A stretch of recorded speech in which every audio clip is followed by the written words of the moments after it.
os outros não dão.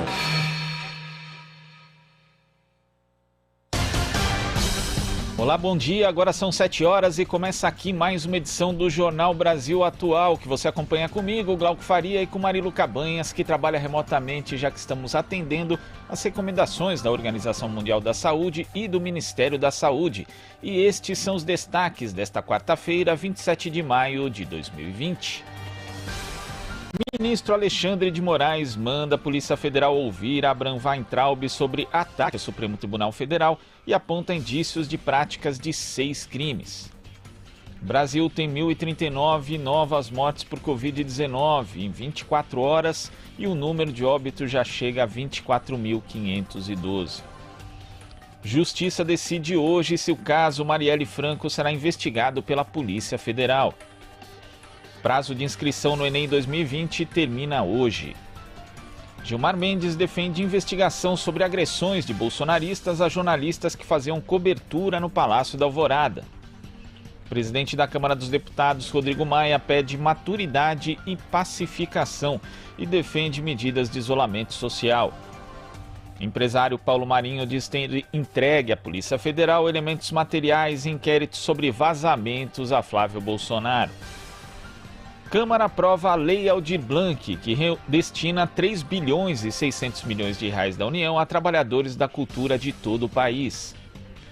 Lockdown tem apoio de 60% dos brasileiros, aponta pesquisa Datafolha. O governador de São Paulo, João Dória, anuncia hoje regras de flexibilização do isolamento social no estado. Polícia Federal apreende computador e celular do governador do Rio de Janeiro, Wilson Witzel, em operação contra desvios na saúde.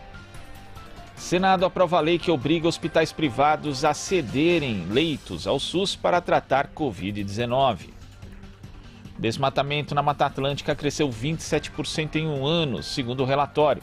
Maiores áreas desmatadas, segundo a SOS Mata Atlântica, estão em Minas Gerais, Bahia e Paraná. Estados Unidos registram menos de 700 mortes pela Covid-19 no terceiro dia consecutivo. E mais as principais notícias da política, da economia, do mundo do trabalho e da cultura. Agora são 7 horas e 2 minutos, horário de Brasília. Participe do Jornal Brasil Atual por meio dos nossos canais. Nas redes sociais, facebook.com/Rádio Brasil Atual. No Instagram, @Rádio Brasil Atual. No Twitter, @RA Brasil Atual. Inscreva-se também em nossos canais no YouTube.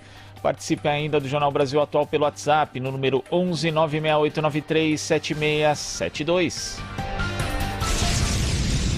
Esta é a Rádio Brasil Atual. Na Rádio Brasil Atual, tempo e temperatura. Esta quarta-feira vai ser mais um dia ensolarado no estado e com poucas possibilidades de chuva.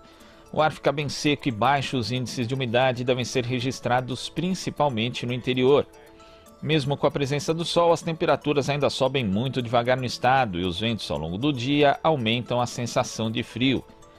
A semana ainda segue com temperaturas baixas, principalmente durante as noites e madrugadas. Novos recordes ainda podem ser batidos.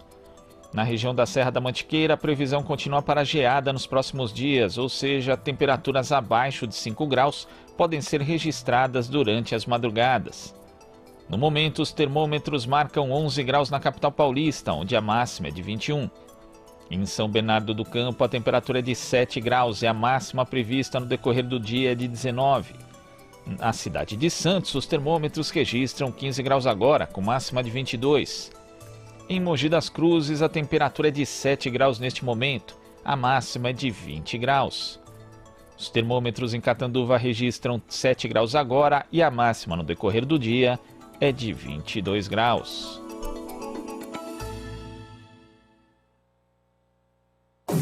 Você está ouvindo Jornal Brasil Atual.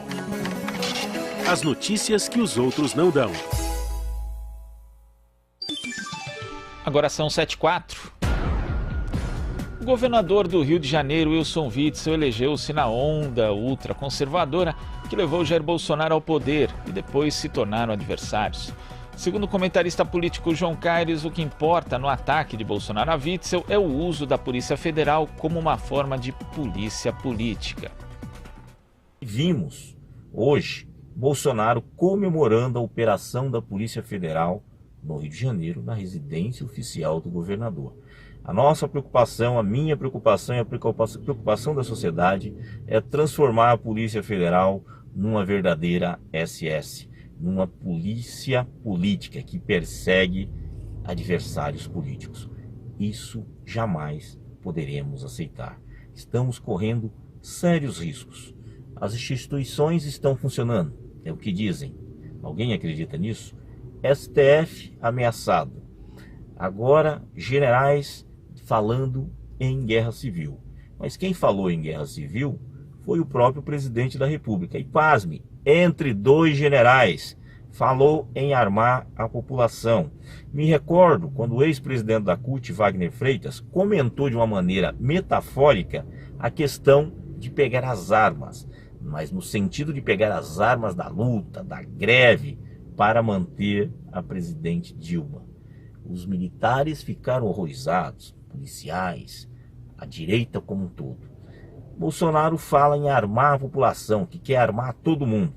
Nenhum pio, ninguém se horrorizou. Ou seja, há 30 anos Bolsonaro vem falando bobagens, vem falando descalabros e sempre foi passado, vamos dizer assim, a mão na cabeça. Mas agora ele é presidente da República.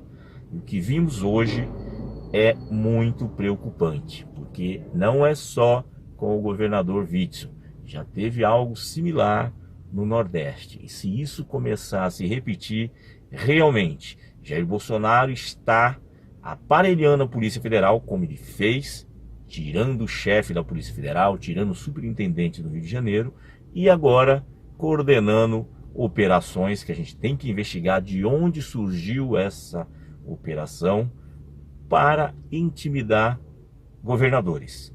É um risco muito grande para a democracia brasileira. É uma coisa chamada autoritarismo furtivo.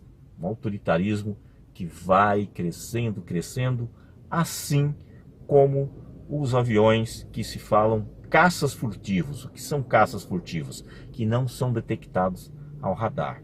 O autorismo furtivo é como se a sociedade não percebesse, mas que aos poucos o presidente Jair Bolsonaro e quem está em volta dele começa a atuar dessa maneira. Nós vimos o descalabro que foi aquela reunião. Tantas falas absurdas. Os palavrões, como disse, foi o menor dos problemas. Muitas falas preocupantes. E, no dia de hoje, já sentimos um pouco do resultado daquela reunião. Você sintoniza Rádio Brasil Atual.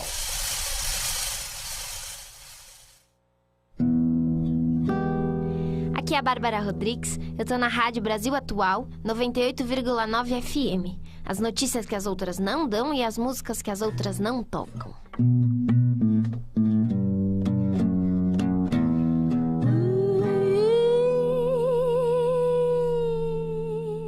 Participe da programação pelo WhatsApp 968937672.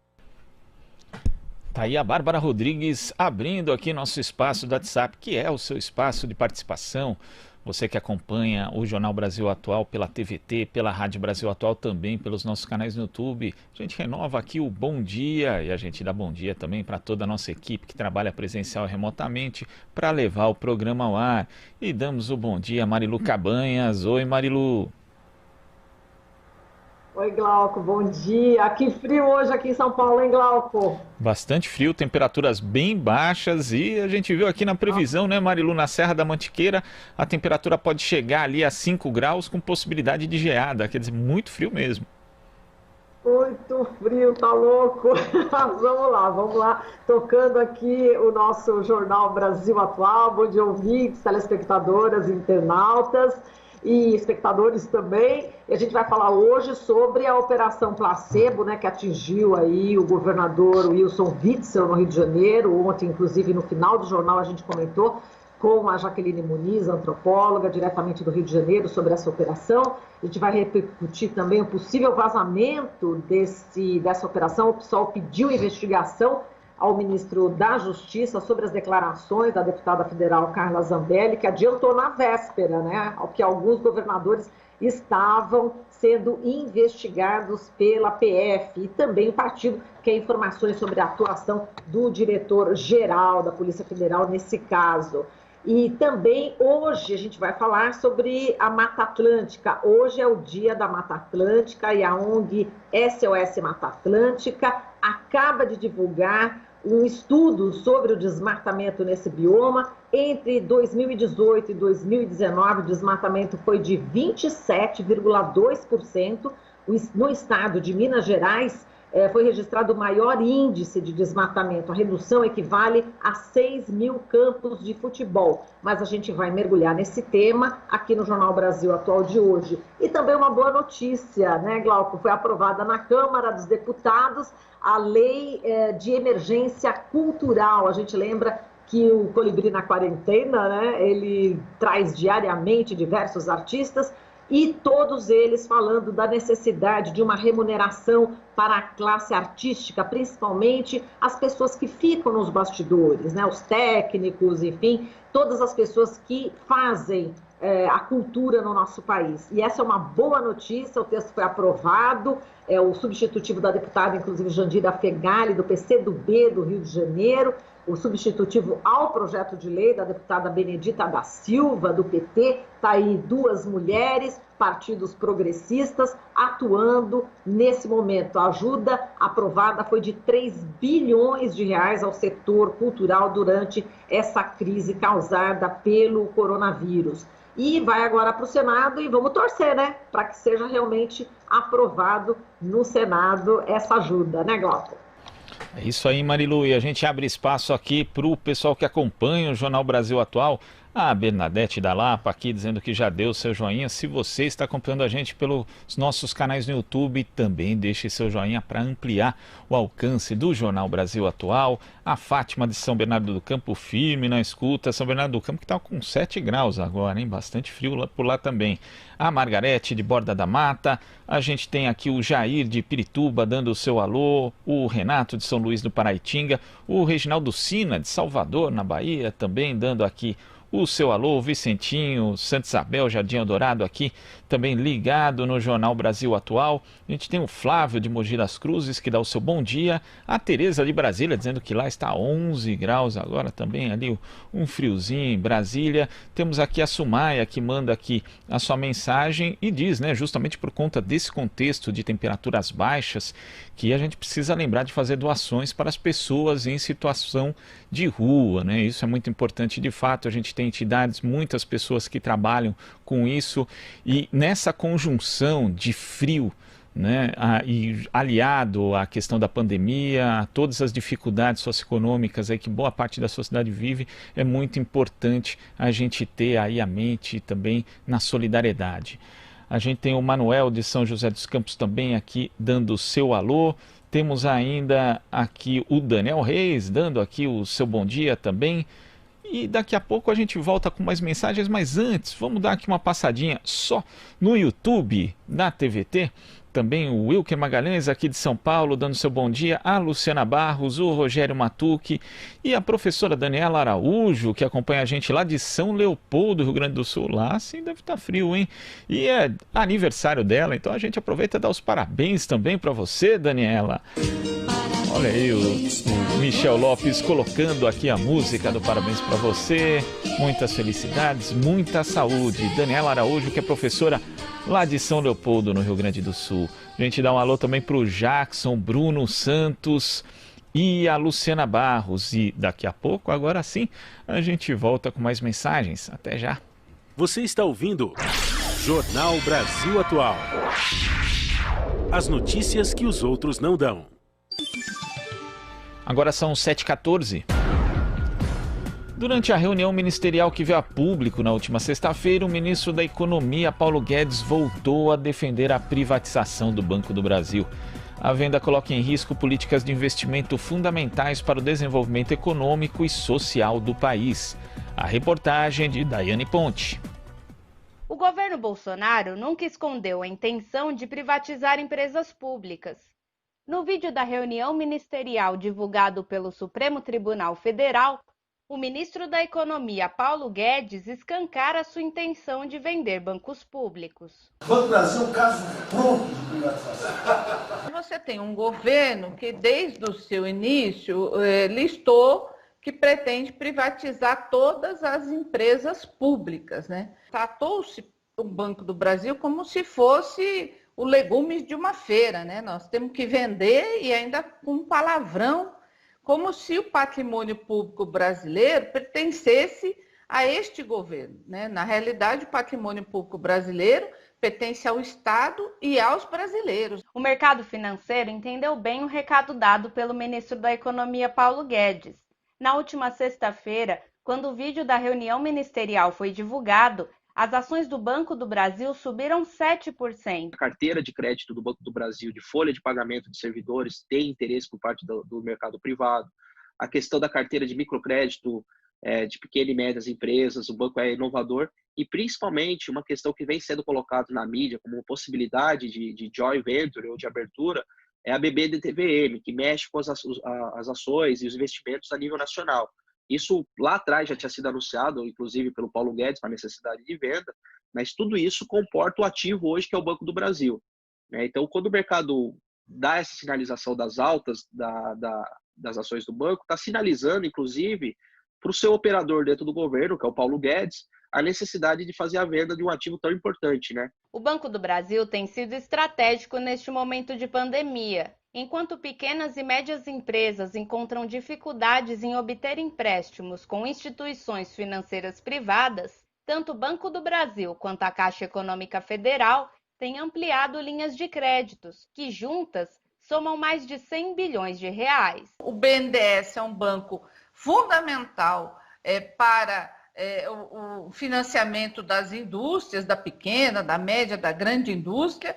O Banco do Brasil, ele financia praticamente todo o crédito agrícola brasileiro para os pequenos produtores e também para os grandes. E a Caixa Federal detém aí 70% do crédito imobiliário. Sem essas instituições, o Brasil ficará à mercê das grandes multinacionais internacionais, aí que o único interesse que tem é ter lucro e levar todos esse resultado para suas matrizes em outros países. Não há interesse em gerar emprego no Brasil, não há interesse em gerar riqueza. É por isso que funcionários do Banco do Brasil continuarão na luta para que a instituição não seja vendida. Na década de 90, passamos, lutamos, sobrevivemos. Eu acho que a gente tem que voltar a lutar, tem que voltar a defender não só nosso emprego, mas também a empresa pública voltada para a soberania nacional, uma empresa que faz o desenvolvimento necessário. O Banco do Brasil atuando na agricultura não é por acaso, atua porque os órgãos privados não querem atuar. A gente tem que lutar contra a depredação do patrimônio nacional, né? Aqui você ouve as notícias que os outros não dão. Jornal Brasil Atual. 7h18. Custo de vida, emprego e desemprego, cesta básica, tarifas públicas, salário mínimo. Agora, na Brasil Atual, a análise do DIEESE. E nós vamos conversar agora com o diretor técnico do DIEESE, Fausto Augusto Júnior. Bom dia, Fausto. Bom dia, Glauco. Bom dia. Fausto, ontem a gente teve aí a divulgação do Índice Nacional de Preços ao Consumidor Amplo 15, IPCA 15, que mostra uma variação negativa de 0,59% em maio, né? Trata-se do menor índice desde 1994, ali na implantação do Plano Real. Quem tem mais de 35 anos tem aquela memória, né, da hiperinflação ali, começou nos anos 80, nos anos 90 também. Isso daqui seria um índice de sonho, mas na verdade esse índice retrata a baixíssima atividade econômica que a gente tem hoje. Não tem o que comemorar, né, Fausto? Não, Glauco, não, ao contrário. Na verdade, o que nós estamos assistindo é que tem um conjunto de indicadores que vão mostrando para a gente como a economia está desacelerada, e como o Brasil caminha rapidamente para um processo de recessão econômica, né?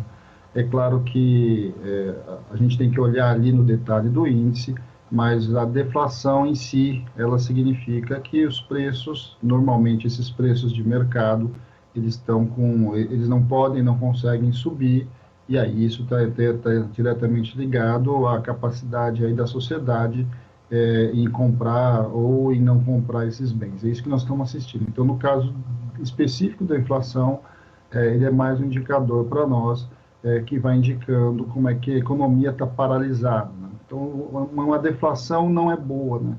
Na verdade, a gente que viveu aqui a nossa história, como você mesmo lembrou, de hiperinflação, sempre tem uma relação com a inflação muito apaixonada até, né? E ela indica muita coisa da nossa economia. Mas, na verdade, quando a gente começa com processos sucessivos deflacionários, que é algo que a gente já está verificando desde o mês passado, a gente vai vendo que isso vai impactando diretamente, aí está diretamente vinculado ao quanto a economia não está caminhando.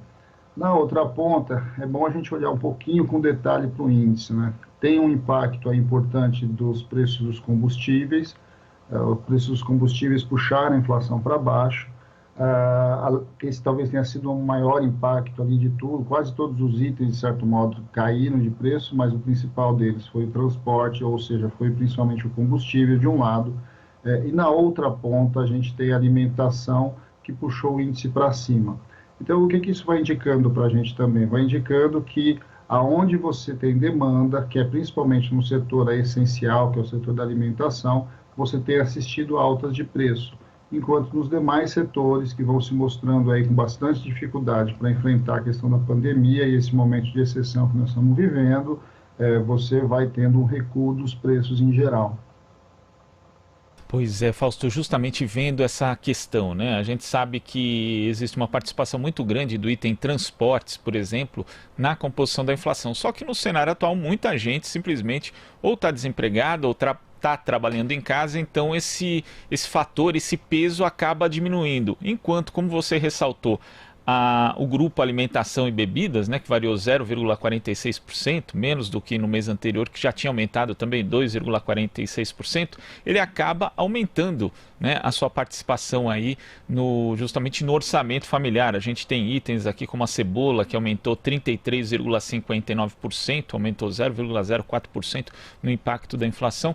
Ou seja, também tem isso, né, que a gente precisa atentar. Na prática, hoje, a composição e o peso de cada coisa ali na inflação acaba variando em função da pandemia. Bem, são os dois lados, Glauco. A gente tem primeiro que a inflação individual é diferente, né? Uma coisa é a inflação de média, uma outra coisa é a minha, a sua inflação. Cada um tem uma cesta de produtos e essa cesta de produtos sobe mais ou sobe menos, a depender do seu tipo de consumo. A inflação é uma média geral aí da população e que neste processo, nesse extrato, você vai tentando identificar como é que essa cesta de produtos variou. Em momentos muito excepcionais, como é o de agora, é isso mesmo. A gente tem uma mudança, inclusive, dessa cesta de produtos e da forma como a gente aloca os nossos recursos, né? Em especial, quem tem uma gama maior de poder de compra. Então, isso é algo que a gente vai verificando. Na ponta dos mais pobres, né, ou seja, na ponta de quem tem menos renda, a alimentação sempre teve um impacto muito grande e tem um impacto maior agora, inclusive, né? Então, acho que esse é um outro dado.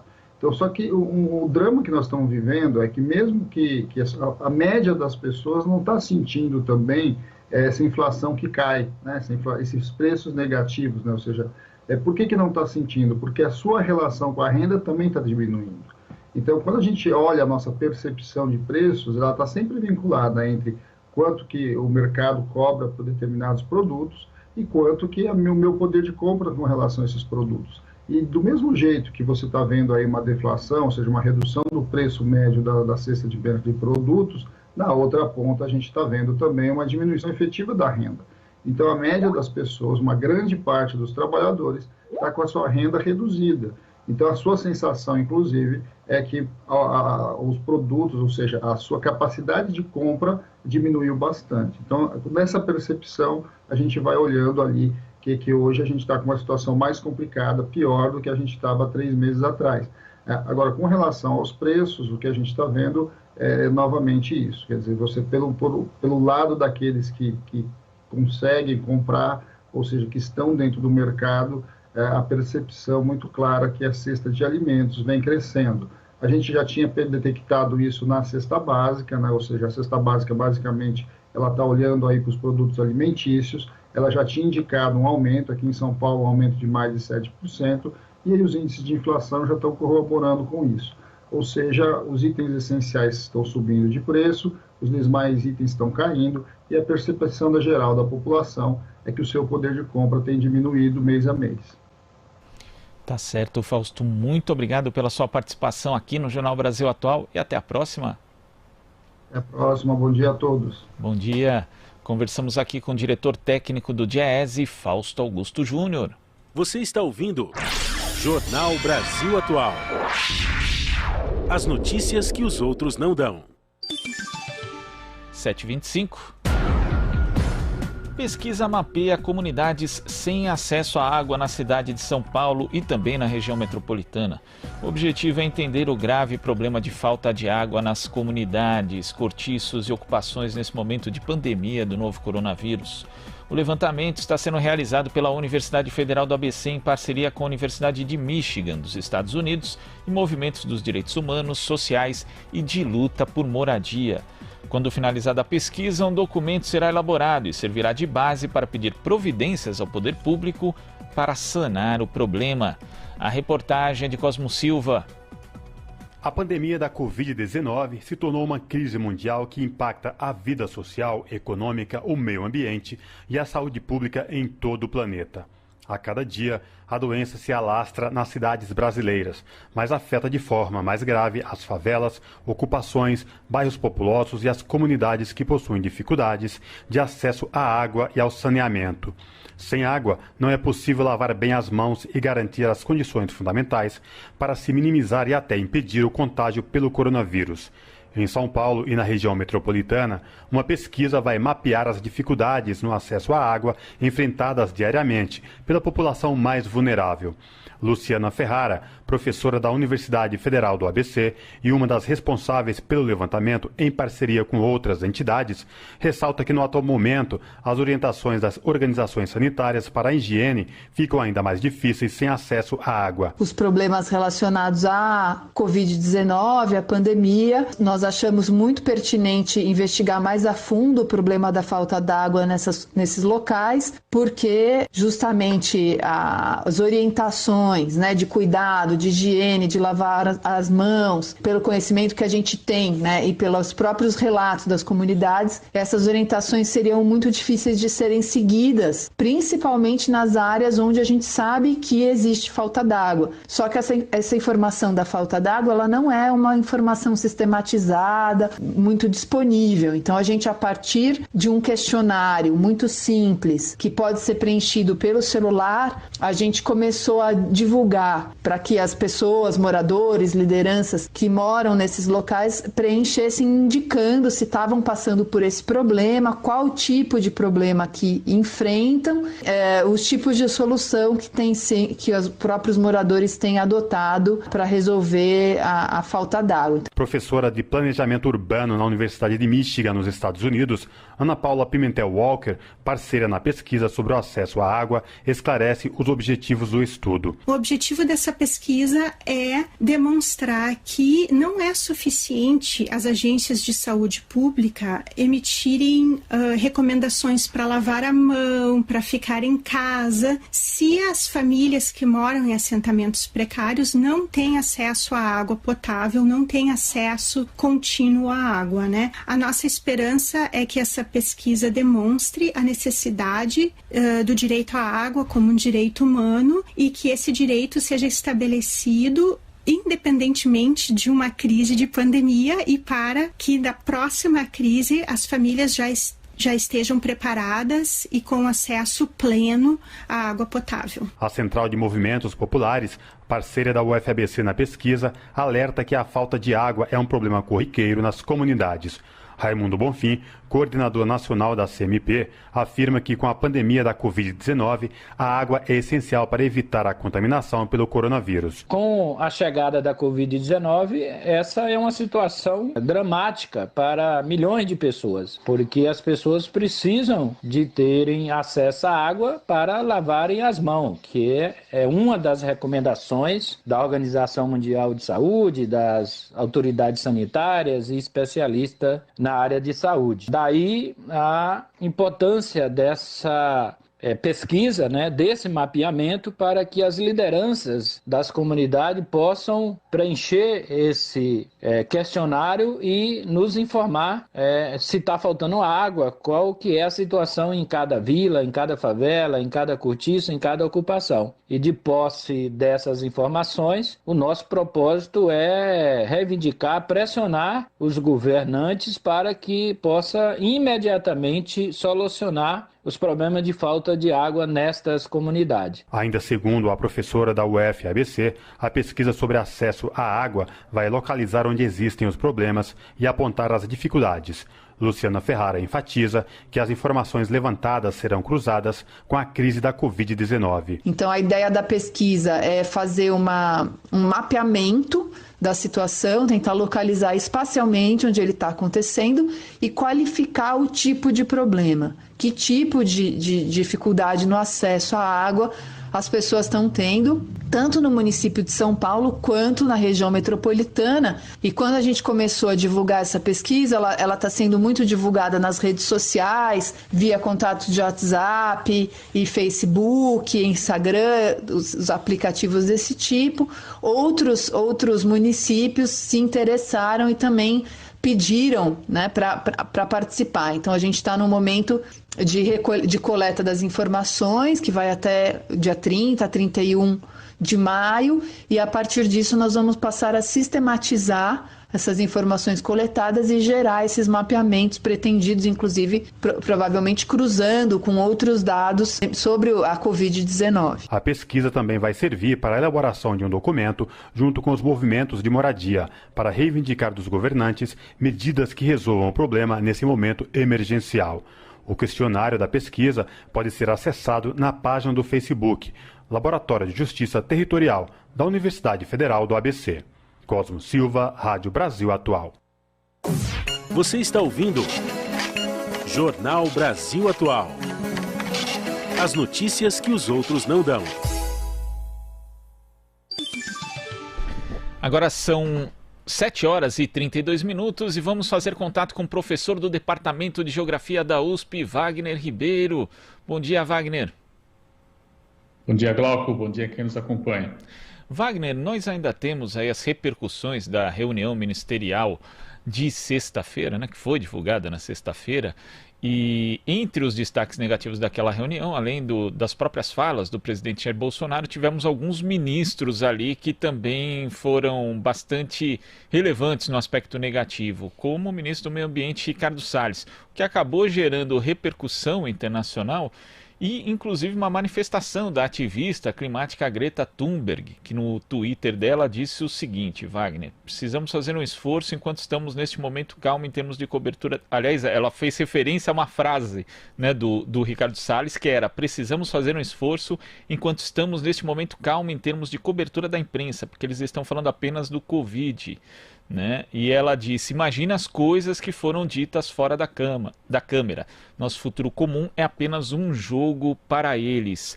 Não foi só ela, várias entidades também se manifestaram em relação às declarações ali do ministro Ricardo Salles. Como é que está hoje a imagem do Brasil, que já estava muito prejudicada antes, inclusive por conta do aumento do desmatamento, mas como fica agora, Wagner, depois também dessas falas do ministro Ricardo Salles que vieram a público?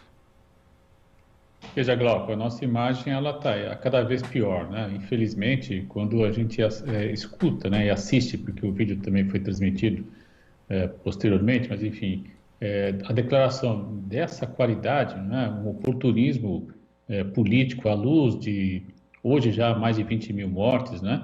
Naquele momento, enfim, um pouco menos, mas de qualquer modo também já com muitas mortes diante de todos nós. Isso mostra a insensibilidade especial do ministro Ricardo Salles e particularmente também de todo o governo em aproveitar o momento de transtorno, né, brasileiro, uma epidemia com consequências dramáticas já, sim, né, mais de 20 mil mortes, 24 mil, enfim, e ao mesmo tempo a disfarçatez de propor uma estratégia de demolição ainda mais radical daquilo que já está em curso. É preciso dizer o seguinte, Glauco: se ele quer acelerar ainda mais o que ele já está fazendo, desde que assumiu o comando do Ministério, realmente o que a gente imagina é a total desregulamentação ambiental no Brasil. E não por acaso ele teve apoio já dos empresários do Pará, né? A Federação das Indústrias do Estado do Pará se manifestou apoiando o Passa Boiada. Também já há notícias que a bancada ruralista também já se manifestou apoiando. E felizmente também, né, nós tivemos aí, eu fiquei muito... foi muito importante também ressaltar isso, um documento, uma moção de repúdio elaborada por diversos programas de pós-graduação, inclusive o Procam da Ciência Ambiental, no qual eu faço parte, envolvendo também comitês de bacia, o Conselho Missionário Indígena, enfim, nós temos aí um grande conjunto de entidades de vários setores, comitês de bacia, como já dizia, inclusive, veementemente se manifestando, repudiando as declarações tanto do ministro Salles quanto também do ministro Weintraub. Então, a gente tem aí um jogo de força político posto hoje no Brasil, de um lado a ciência, de um lado os movimentos sociais, e de outro lado uma polarização aguda que está cada vez mais tomando sentido de classe. E isso me preocupa bastante, porque se nós não tivermos um poder de moderação, teremos certamente um acirramento e talvez um enfrentamento ainda mais agudo no momento onde nós estamos vivendo já uma situação bastante caótica, eu diria, de crise de saúde pública. Então essa polarização ela está realmente em curso, não sou apenas eu que falo isso, há outros tantos colegas das ciências sociais que também têm afirmado isso, e infelizmente nós estamos aí cada vez mais diante desse quadro. Para agravar um pouco mais, e para mostrar também a militarização das questões ambientais do Brasil, Glauco, o governo lançou aí, né, a Verde Oliva 2, que vai gastar apenas em um mês, né, o Exército tomando conta da Amazônia, 60 milhões de reais, segundo o dado que eu vi na imprensa, que é exatamente um ano de orçamento do IBAMA para fiscalização. Então, veja, é curioso que você tem aí uma situação tornada caótica para você valorizar um ator que aparentemente estava afastado, que é justamente o Exército, com os valores que a gente está assistindo aí. Então, a gente está percebendo claramente uma militarização do Estado, inclusive nas questões ambientais, e, ao mesmo tempo, desse modo, né, levar o Exército a uma situação de salvador da pátria. Isso está sendo construído no Brasil, pouco a pouco, em diversas áreas, inclusive na questão ambiental. Então, esse cenário todo, ele torna muito complexa a questão ambiental no Brasil hoje, e aí, voltando para a sua pergunta inicial, quer dizer, esse conjunto todo está sendo observado hoje em tempo real, essas notícias são veiculadas quase que instantaneamente, e aí vem a manifestação da Greta e de outros líderes importantes, né, ambientais, que façam com que, ao final, esse conjunto de ações, de declarações, torne a nossa imagem cada vez mais negativa, infelizmente, no exterior. Lembrando, né, só para citar o ministro, foi ministro do Meio Ambiente, da Justiça, o Celso Laffer, e também, na verdade, foi ministro das Relações Exteriores, né? Ainda num outro programa de televisão na segunda-feira, ele dizia claramente que o Brasil já foi liderança ambiental nas questões vinculadas à biodiversidade, desde a Rio 92, foi liderança também vinculado à mudança climática, e tudo isso está indo por terra, está indo embora, lamentavelmente. Quer dizer, o Brasil, que é um país que tem um potencial ambiental extraordinário, que pode promover mudanças importantes para a transição ecológica, não está conseguindo aproveitar essa onda e está entrando no pior modelo possível, que é justamente a devastação ambiental e o desmatamento como ação. E quando você menciona essa militarização da área do meio ambiente no governo, Wagner, a gente também vê a mesma coisa acontecendo na área da saúde, né? Em especial depois da saída do ex-ministro Nelson Teich. Agora, você toca num ponto muito importante, Wagner, que é a questão, que é algo que a gente sempre fala aqui no jornal, que o Bolsonaro está ali, os seus ministros estão ali, mas eles não fazem as coisas sozinhos, né? Eles têm ali um apoio da classe política e tem um apoio muito grande de classe, também da classe empresarial, do sistema econômico-financeiro, de parte das elites do Brasil, senão eles já não estariam mais no poder. E tem circulado bastante, inclusive, justamente nas redes sociais, essas empresas que acabam apoiando aí a política de devastação, que é uma política de devastação na prática do ministro Ricardo Salles. Também é importante que as pessoas saibam quem são essas empresas, né, Wagner? Não há dúvida, Glauco, isso tem sido bastante difundido, né? E aí cabe uma escolha também, na hora do consumidor, né? Você fazer uma escolha consciente de que para qual grupo você vai, de alguma forma, possibilitar a reprodução e o lucro ampliado por meio da sua aquisição de qualquer que seja o produto, né? Então, nós temos, sim, de fato, um conjunto de empresas, né, e sistema financeiro que apoiam esse governo. Eu diria que esse segmento associado à própria epidemia, né, no caso brasileiro, reforçam, dão alguma sustentação ainda, né, para esse governo, mas eu também tenho clareza, Glauco, que esse apoio ele está diminuindo, inclusive, nesse segmento. E diminui por quê? Porque os próprios interesses desses senhores, né, estão sendo prejudicados. À medida que você começa a ter, por exemplo, o setor de exportação, hoje, ele já está numa situação de fragilidade. Toda essa polêmica envolvendo a China sobre o que foi dito e o que não foi dito, só essa dúvida, por exemplo, pode afetar drasticamente, né, a exportação de soja do Brasil. Se a China experimenta desejar comprar soja dos Estados Unidos, por exemplo, né, isso já vai nos deixar numa situação de maior fragilidade. Para dar um exemplo apenas, né? Podemos fomentar também a questão de outras commodities, minério de ferro, etc. Então, de fato, até esse segmento que hoje ainda apoia, ele está já com o pé atrás, porque percebe que o descontrole, a descoordenação do governo, ele está à ordem, que pode, inclusive, afetar seus interesses, seus negócios no exterior. É claro que a alta do dólar para esse segmento acaba sendo vantajoso, mas, ao mesmo tempo, se perder o mercado, não adianta nada, a dólar está lá em cima. Né? Então, a gente está assistindo aí mais uma contradição desse governo completamente descoordenado, que é a expressão que eu tenho usado para ser bastante ameno na palavra, evidentemente. Wagner, a gente chama agora a Marilu Cabanhas. Oi, Marilu. Oi, Glauco. Oi, Wagner. Bom dia. Bom dia, Marilu. Wagner, eu estava vendo aqui essa nota, né, das entidades empresariais que estão apoiando o ministro Ricardo Salles, né, que, enfim, a nota diz o seguinte, né, o título é: no meio ambiente, a burocracia também devasta. Agora, é impressionante, são cerca de 70 associações empresariais, quer dizer, considero aí um número muito grande ainda, né, apesar, exatamente como você falou, já de ter prejuízos, essa política toda do governo Bolsonaro vai realmente já estar impactando, né, os empresários. De qualquer forma, eu considero assim assustador, né, Wagner, o fato ainda dessas entidades apoiarem o Ricardo Salles em relação a, enfim, a toda essa questão toda, tudo que ele falou durante essa reunião da boiada.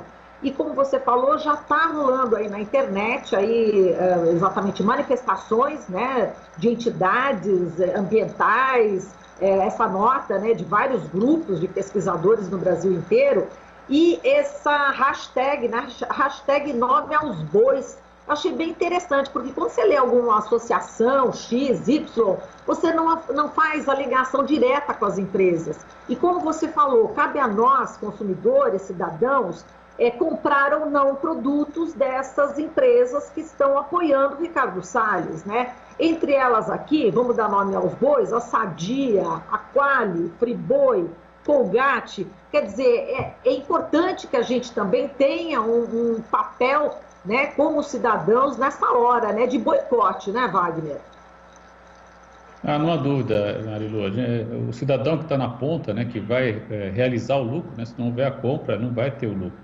Então, nesse momento que eles escancaram o apoio a pessoas que têm esse tipo de conduta, né, que num cenário como esse propõe passar a boiada, ou seja, flexibilizar geral, né, de fato não merece credibilidade, inclusive nós podemos até começar a pensar em termos ambientais, né, sobre a qualidade dos produtos dessas empresas, por exemplo, né, já que a gente está... É possível até ter esse tipo de questionamento, se eles querem um libera geral, porque eles também estão querendo um libera geral, talvez em condições sanitárias, são perguntas, né? Talvez as próprias questões do próprio tratamento ambiental dos processos produtivos que eles desenvolvem, são perguntas que nós devemos fazer.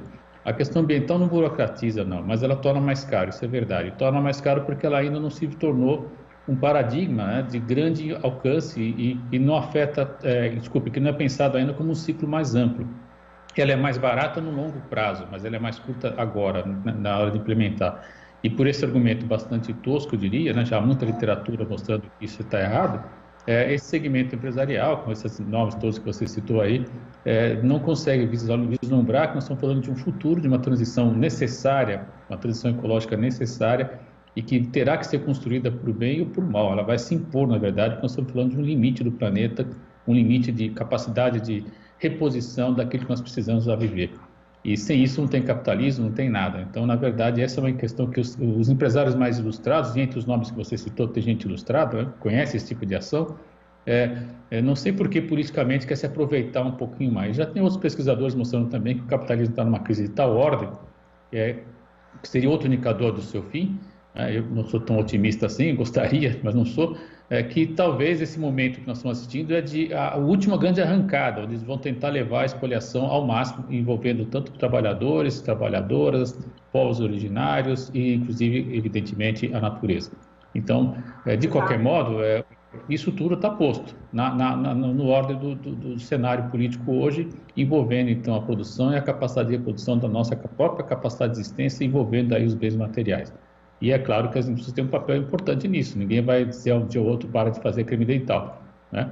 E é difícil você não comprar creme dental de 3 ou 4 grandes grupos econômicos. Então, você não vai deixar de escovar os dentes, ao mesmo tempo você tem uma situação de monopólio praticamente aí, oligopólio que seja. Então, é difícil, mas nós podemos sim buscar alternativas, né? E sensibilizar esse segmento empresarial de que eles estão no caminho errado. Eles sabem disso, inclusive, tá? Eu mesmo participei de seminários onde eles estavam presentes e sabem disso. Depois me perguntaram, né, um pouco assim, com a cara lavada, você falou, é isso mesmo? Eu falei, infelizmente é isso mesmo. Obrigado, tal, a gente vai avaliar. Aí criaram lá uns comitês, né, os seus comitês de gestão ambiental. Muitas empresas têm o seu sistema de gestão ambiental próprio, etc. Mas tudo isso, para eles, se representa custo, e o que eles querem flexibilizar é simplesmente acabar com esses segmentos, né, de setor ambiental, com toda a discussão que se desenvolve, bem ou mal, alguma coisa avançou no Brasil, né? Se você pensar a lei ISO 14000, enfim, uma norma, né? Desculpa, ISO 14000, que vem lá de Rio 92, é uma das grandes heranças da Rio 92, é isso que eles querem acabar, eles querem cortar custos, uma visão muito míope, muito pequena e que infelizmente parece ainda ter respaldo na classe empresarial brasileira, especialmente no segmento da produção industrial.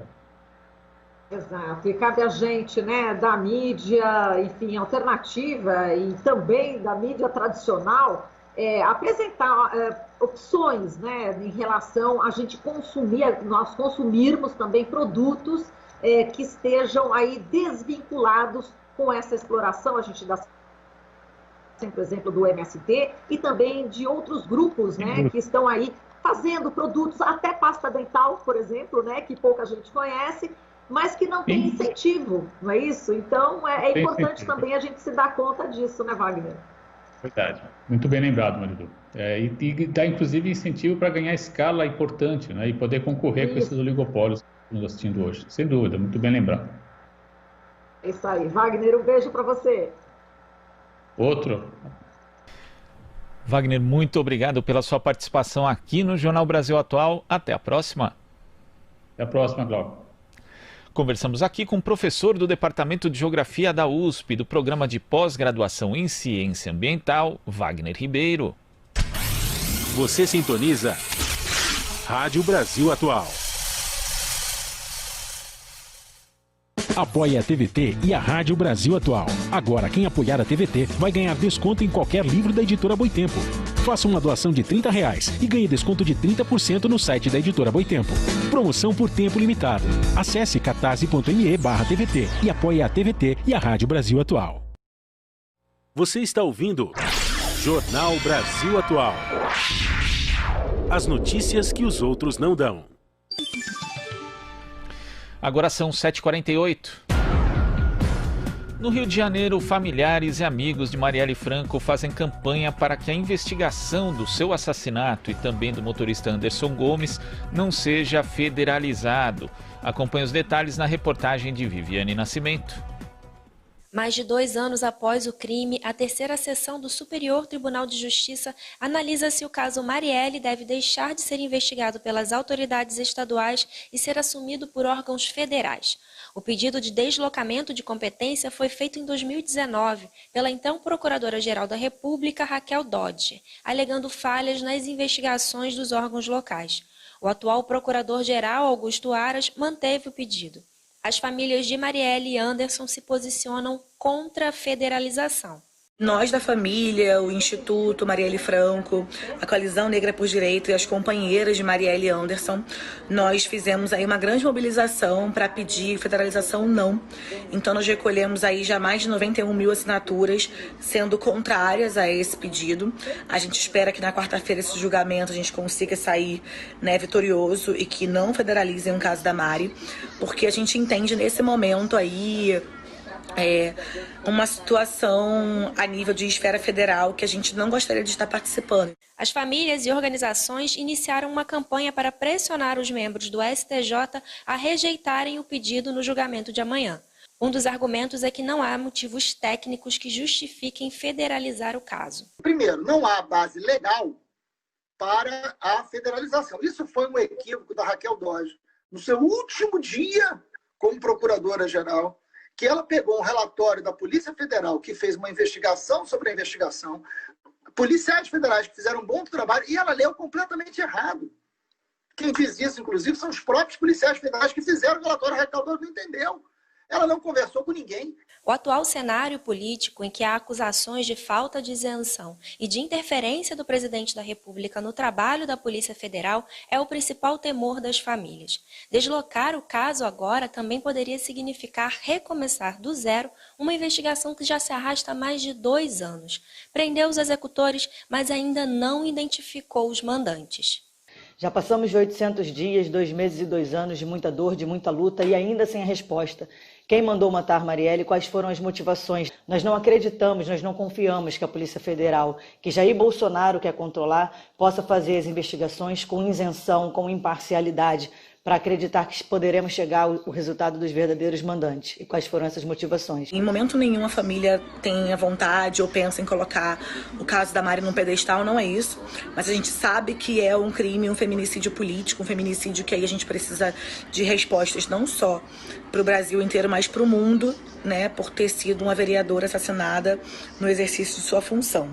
Então hoje, nós da família, Instituto, Coalizão, companheiras, todo mundo que assinou lá, mais de 91 mil pessoas, pedimos a federalização não, para que a gente não faça parte dessa bagunça no âmbito federal que está acontecendo exatamente no nosso país. Para além de pandemia, para além de Covid, é uma bagunça política geral. Está ouvindo Jornal Brasil Atual. As notícias que os outros não dão. Agora são 7h52. E o Superior Tribunal de Justiça, o STJ, vota nesta quarta-feira o pedido de federalização da investigação do assassinato de Marielle Franco, feito pela Procuradoria-Geral da República, então comandada por Raquel Dodge. A federalização acontece quando, por determinação da Justiça, as investigações e o processo de um crime deixam de ser comandadas pelas autoridades estaduais, Polícia Civil, Ministério Público Estadual e Justiça Estadual, e passam a ser responsabilidade de autoridades federais, Polícia Federal, Ministério Público Federal e Justiça Federal. E a respeito desse assunto, nós vamos conversar agora com Marinete Silva, ela que é mãe de Marielle Franco, advogada e participa da direção do Instituto Marielle Franco, criado em 2019. Bom dia, Marinete. Bom dia. Marinete, a família da Marielle é contra a federalização do caso. Eu queria que você explicasse por que justamente essa posição. Olha, a família é contra por vários motivos. O processo que está em curso hoje em relação a Marielle é um processo muito emblemático, um processo grande, um processo que tem tido um resultado positivo aqui no Rio de Janeiro, tá? Principalmente depois que o GAECO, né, entra no dia 1º de setembro com as promotoras, viu? Avançou muito nas investigações e nós conseguimos ter vários pontos a nível de investigação que nos surpreendeu. A família todos os dias, né, com ela, tem sido informada do que está acontecendo.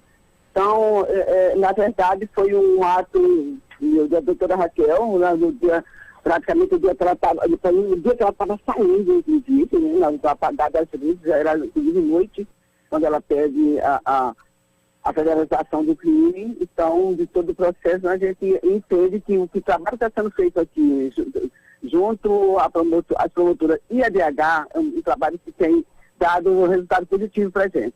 Então, não há necessidade, porque o que aconteceu aqui, entendeu? Não tem que designar a competência do Estado onde aconteceu tudo para o âmbito federal. Quando ela fez esse pedido, inclusive a procuradora Raquel Dodge apontou ali uma suposta inércia dos órgãos estaduais, mas então isso na verdade não existe. A gente sabe que é uma apuração longa, né? Uma apuração complexa por todas as ramificações que podem ter esse assassinato, mas então a investigação está evoluindo, Marinete. Sim, até porque quando ela faz esse pedido, ela seria a investigação da investigação. Então a federal teria que investigar o âmbito estadual, né, que é aqui, onde todas as investigações têm sido designadas e tem acontecido. Só que isso tudo gerou essa política entre o governo estadual do Rio de Janeiro e o federal para mostrar a incompetência de um dos lados. Então, que não existe, porque o federal sempre esteve dentro do processo. Eu tive a oportunidade de vir e conhecer de vários agentes trabalhando junto com a DH. Isso existe sim. Então não há. A federal nunca esteve fora do processo da minha filha. E pelo contrário. Todas as ações que tiveram, a federal estava junto, trabalhando junto com a DH e também com o Ministério Público. Agora, diante desse cenário que a gente tem, segundo os últimos fatos políticos, né, que levantam suspeitas aí sobre possíveis interferências no trabalho da Polícia Federal, no caso, uma federalização agora das investigações do assassinato da Marielle seria algo ainda mais preocupante do que era a época do pedido de Raquel Dodge? Olha, eu acho que isso vai muito para o campo político, né? E a gente está vendo, né, uma injeção muito grande, um intervento muito grande a nível da Polícia Federal, acho que no Brasil todo. Aqui no Rio é público e que tem uma coisa muito particular em relação ao governo federal, né? Não tem nada comprovado, mas que a gente entende que a federalização, nesse momento, a gente está se desenrolando, o que está acontecendo no país em relação à federal, eu acho muito temerário isso. Entendeu? Temerário porque, imagina você começar um processo de 50 volumes, você iniciar, entendeu? Um estudo num processo desse tamanho, um processo emblemático, um processo que tem várias investigações, várias linhas de investigações a nível dos mandantes, e isso é o nosso objetivo. É que eu acredito que se esse processo sai daqui, a possibilidade é muito remota de entrar num processo de mandante para ter bons resultados. A gente entende, a sociedade civil entende também, junto conosco, a independência da família. O mundo inteiro quer saber, o Brasil inteiro quer saber quem e por que mandaram matar minha filha. Então isso é primordial para a gente. Marinete, a gente chama agora a participação da Marilu Cabanhas. Oi, Marilu. Oi, Glauco. Olá, Marinete. Bom dia. Marinete, eu queria que você falasse sobre esses 2 anos, né, sem resposta, uma luta longa da família e de todas as forças democráticas do país, né, que querem saber quem matou Marielle. Eu queria saber como que está aí a vida, né, de vocês, da família de Marielle, diante dessa ausência dela, e imagino também, Marinete, como seria importante a presença dela nesse momento onde a gente está vivendo tantas denúncias, né, tantos absurdos que a gente está vendo, por exemplo, nessa reunião, desse vídeo de 22 de abril, dessa reunião ministerial, quanta coisa ali foi revelada, né? Eu queria que você falasse sobre esse momento, né? Esse momento do Brasil hoje, como Marielle seria importante e também para a família, né? Essa luta, né, de 2 anos, como é que tem sido, Marinete? Olha, Marilu, esses 2 anos têm sido 2 anos de luta, de muita batalha, entendeu? De muitos ataques, porque a Marielle ficou 1 ano e pouco naquele parlamento, era uma mulher super combativa, que já trazia com ela todo esse ruim, né, de cobrança. A Marielle tem um trabalho de base há muito tempo aqui dentro do Rio de Janeiro. E a Marielle foi ativista há muito tempo, como você sabe, por mais de 10 anos dentro da Leste, como coordenadora do direito humano. Então, a falta que a Marielle faz hoje é incomparável. Não dá para você, não tem como mensurar, né, o que é isso, a falta que minha filha faz dentro do cunho político, né, lógico, porque ela chega ali para ter, entendeu, com seus objetivos e para fazer uma revolução ali dentro, foi o que ela fez, que cobrava, né? Era a única mulher que botava, uma mulher negra que botou a cara para bater, porque tinha garra, tinha coragem para fazer isso, né? E mediante o que a gente está vendo hoje, eu imagino como estaria sendo a atuação da minha filha nesse momento, né? Porque o Rio de Janeiro tem sido, entendeu, o alvo, né, hoje que a gente está vendo aí as investigações decorrendo, o governador sendo totalmente, entendeu, atacado aí, entendeu, fazendo ou não o que não devia, mas eu tenho certeza que a minha filha teria uma atuação constante, entendeu, com garra e com muita coerência do que ela fazia, porque essa cobrança que a Marielle fazia não era novidade para ninguém. Então a gente não vê motivo, eu pelo menos não vejo motivo, a família não tem motivo, e acho que não tinha motivo, né? Acho que eu também entendo que aquilo não foi só uma coisa de um ódio de alguém que tivesse teve um ódio, teve com a raiva da minha filha e cometer uma barbaridade daquela, cometer um crime da maneira que foi feito, né? Totalmente organizado, totalmente comentou daquilo tudo. Então, e depois de tudo que a gente ouviu dentro daquela reunião, a gente imagina o que é que pode acontecer com esse processo que chega na esfera federal. Então, é uma preocupação, entendeu? É imaginar que isso não pode ficar impune, o Marielle não pode ficar da estatística, né? O Anderson, minha filha estava cumprindo o dever dela, estava trabalhando, então é inadmissível que isso fique, né? E se imaginando que alguém fez porque não gostava, tinha ódio, entendeu? Ou por uma ideologia que ela não aceitava a proposta dela. Então é muito difícil imaginar isso. Perfeito. E o possível envolvimento, né, da família Bolsonaro, enfim, nesse episódio, né, não é para se descartar, né, Marinete? Não, quando a gente ainda teve aquela surpresa desagradável, porque lógico que a gente não tem como apontar ninguém, não tem nomes, mas tem uma linha de investigação muito grande em cima de tudo que aconteceu. Por quê? Porque aquelas pessoas serviam no escritório do crime e eram todos amigos, né? Eles são todos amigos. Eles são amigos da família, eles eram amigos da família. Tanto o que cometeu o crime, como eles faziam parte de tudo. Então, a gente não sabe o grau de amizade que tinha. Né? A gente esbarra no nome de pessoas que têm o foro privilegiado de para por aí, é lógico que não para as investigações, mas tem gente que está em outro parâmetro que não pode ser investigado, né? a não ser indignação do Supremo, mas mesmo assim aquilo foi muito ruim, que não foi nada bom para a gente. O processo foi parado 15 dias com aquela confusão toda em relação ao nome da família do presidente, né? E só deu asa para um lado, que foi a defesa dos caras. Então, para a gente não foi bom, e não seria bom de maneira nenhuma quando entra pessoas que a gente não tem como investigar diretamente. É claro que as linhas continuam, tem muita gente sendo investigada, né? Porque aquele povo fazia parte de um grupo de matadores que só faziam matar pessoas, né?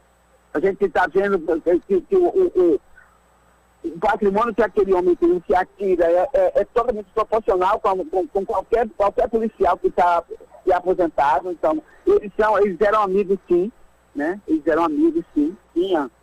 Independente de moramento, eles tinham uma ligação muito forte. Então, isso também é uma preocupação para a gente. Não quer dizer que a gente tenha nome ou que foi feita denúncia por qualquer uma dessas pessoas, a não ser os que estão presos. Mas também tem outras pessoas presas, né? A esposa tem um afilhado, tem outro. Então, essas pessoas todas são todos amigos do presidente e da família dele. Perfeito, tá certo, Marinete. Olha, um forte abraço para você, viu? E uma boa sorte. Obrigada, e a gente está aí muito grande abraço.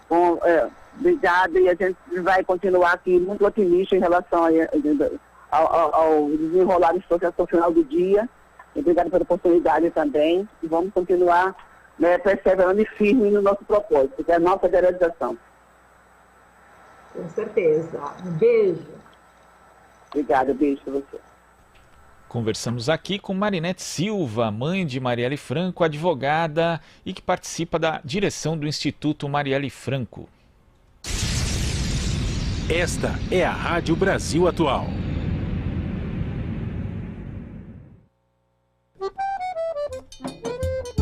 Salve galera, nós somos a banda Peixe Elétrico, nós também estamos aqui na Rádio Brasil Atual 98,9, ouvindo as notícias que as outras não dão e as músicas que as outras não tocam. Satisfação imensa, viva a música brasileira, viva o forró! Eletriza!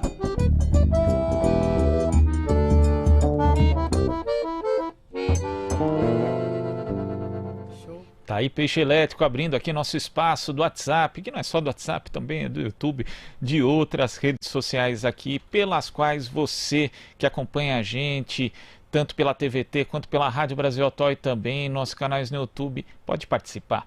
E a gente dá um alô aqui para a Regina de Alphaville, aqui de Barueri, na região da Grande São Paulo. Temos aqui também a mensagem do Edgar Santos Lopes, que fala lá de Salvador, na Bahia, dando aqui o seu alô também. Temos ainda o Paulo Vélez, de Ferraz de Vasconcelos, aqui também em Grande São Paulo, pertinho da gente. A Sol da Bela Vista, que fala aqui da capital paulista, também dando seu alô, assim como a Maria de São Paulo.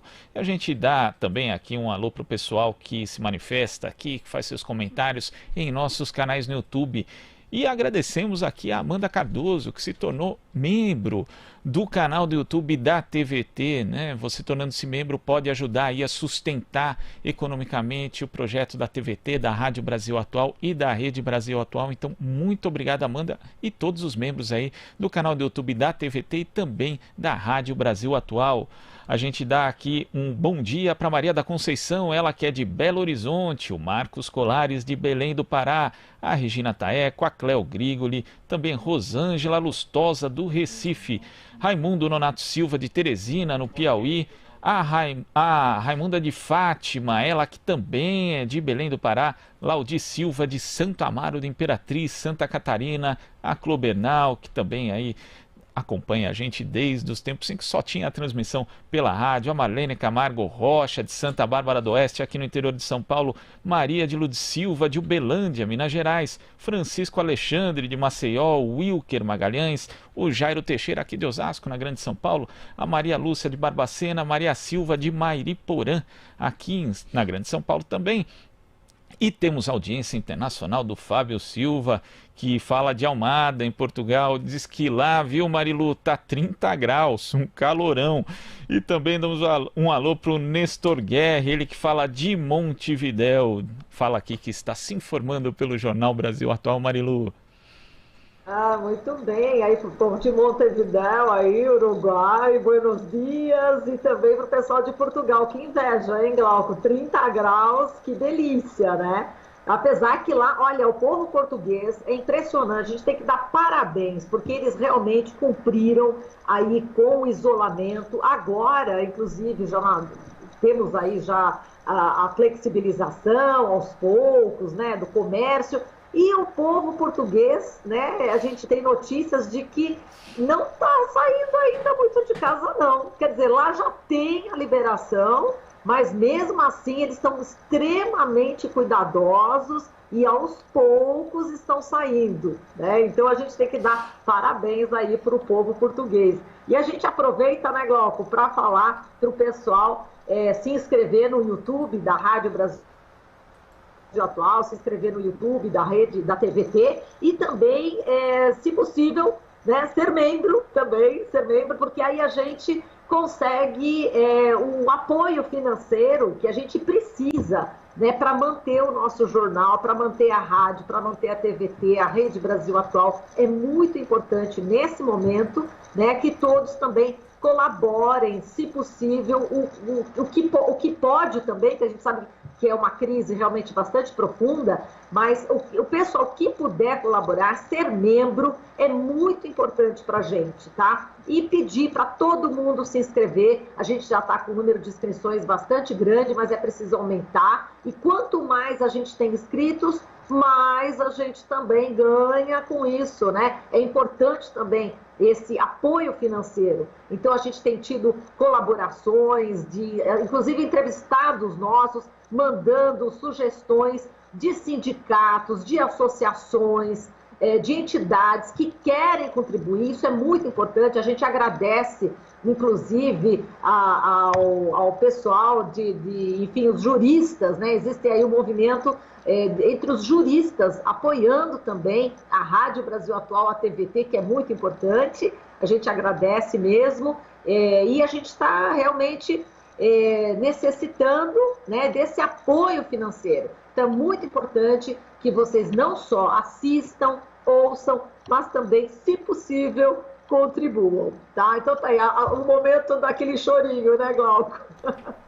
É isso aí, torne-se membro do canal da TVT, também da Rádio Brasil Atual, da Rede Brasil Atual no YouTube, para ajudar a gente aí a sustentar o projeto. E Marilu, você deu parabéns para a população de Portugal, a gente tem que dar parabéns também para o governo português. Ali houve uma liderança nacional, uma política que foi exemplo, inclusive, dentro da Europa, né, que começou com lockdown, teve medidas restritivas muito sérias em termos de circulação de pessoas e de carros nas ruas, e depois foi havendo aí a flexibilização por setores. E é curioso, né, Marilu, quando a gente vê a notícia flexibilização do isolamento social em Portugal, assim, a flexibilização é mais rígida do que a gente tem aqui na maioria dos estados e municípios brasileiros. Lá teve uma liderança nacional, houve ali um esforço do governo, também da população, dos veículos de comunicação, enfim, da sociedade como um todo, e por isso foi possível, né, hoje Portugal ter essa política gradual de flexibilização. Infelizmente nós não tivemos isso aqui, ainda não temos, e lá é bom lembrar que eles só começaram a flexibilizar o isolamento com base nos dados, quando você tem exatamente as evidências científicas que possam fundamentar esse relaxamento. Não foi com base em lobby de empresário, em lobby do setor financeiro, em lobbies, né, que aí vai lá o governante e diz, não, vamos relaxar agora, mas que base que base científica você está recorrendo para fazer esse tipo de relaxamento? Nenhuma. E, né? Nesse momento que a curva está ascendente, né? Quer dizer, a gente está exatamente subindo aí, como se fosse na montanha russa, a gente está subindo ainda. E lá eles já estão descendo, já desceram. Então é óbvio que tem essa flexibilização agora aqui, é inadmissível, inadmissível.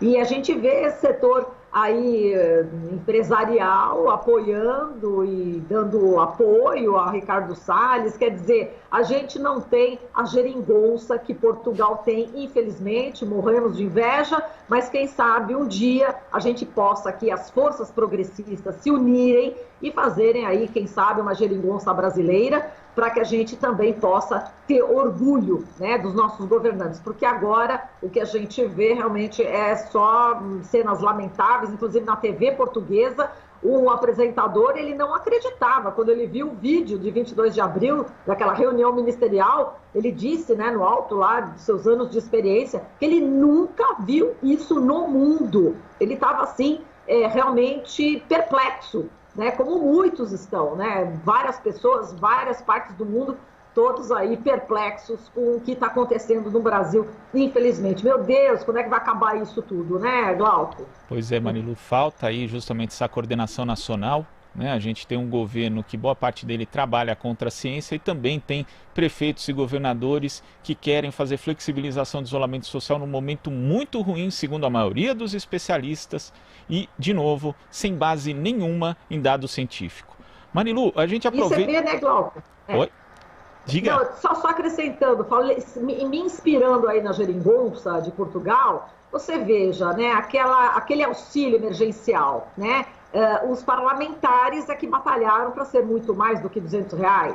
Agora, de novo, Jandira Fegali, Benedita da Silva, novamente forças progressistas conseguindo aí auxílio aos artistas. Quer dizer, nunca a parte do governo, é sempre, inclusive, de parlamentares progressistas. Então, olha só, o pessoal fica falando, esse parlamento, olha a importância do parlamento, olha a importância do político sério, comprometido com as causas sociais. A gente vê na prática, agora é o dinheiro no bolso dos artistas, graças a quem? Aos parlamentares progressistas, parlamentares de esquerda. Não é isso, Glauco? É bom a gente também reforçar esse tema, né?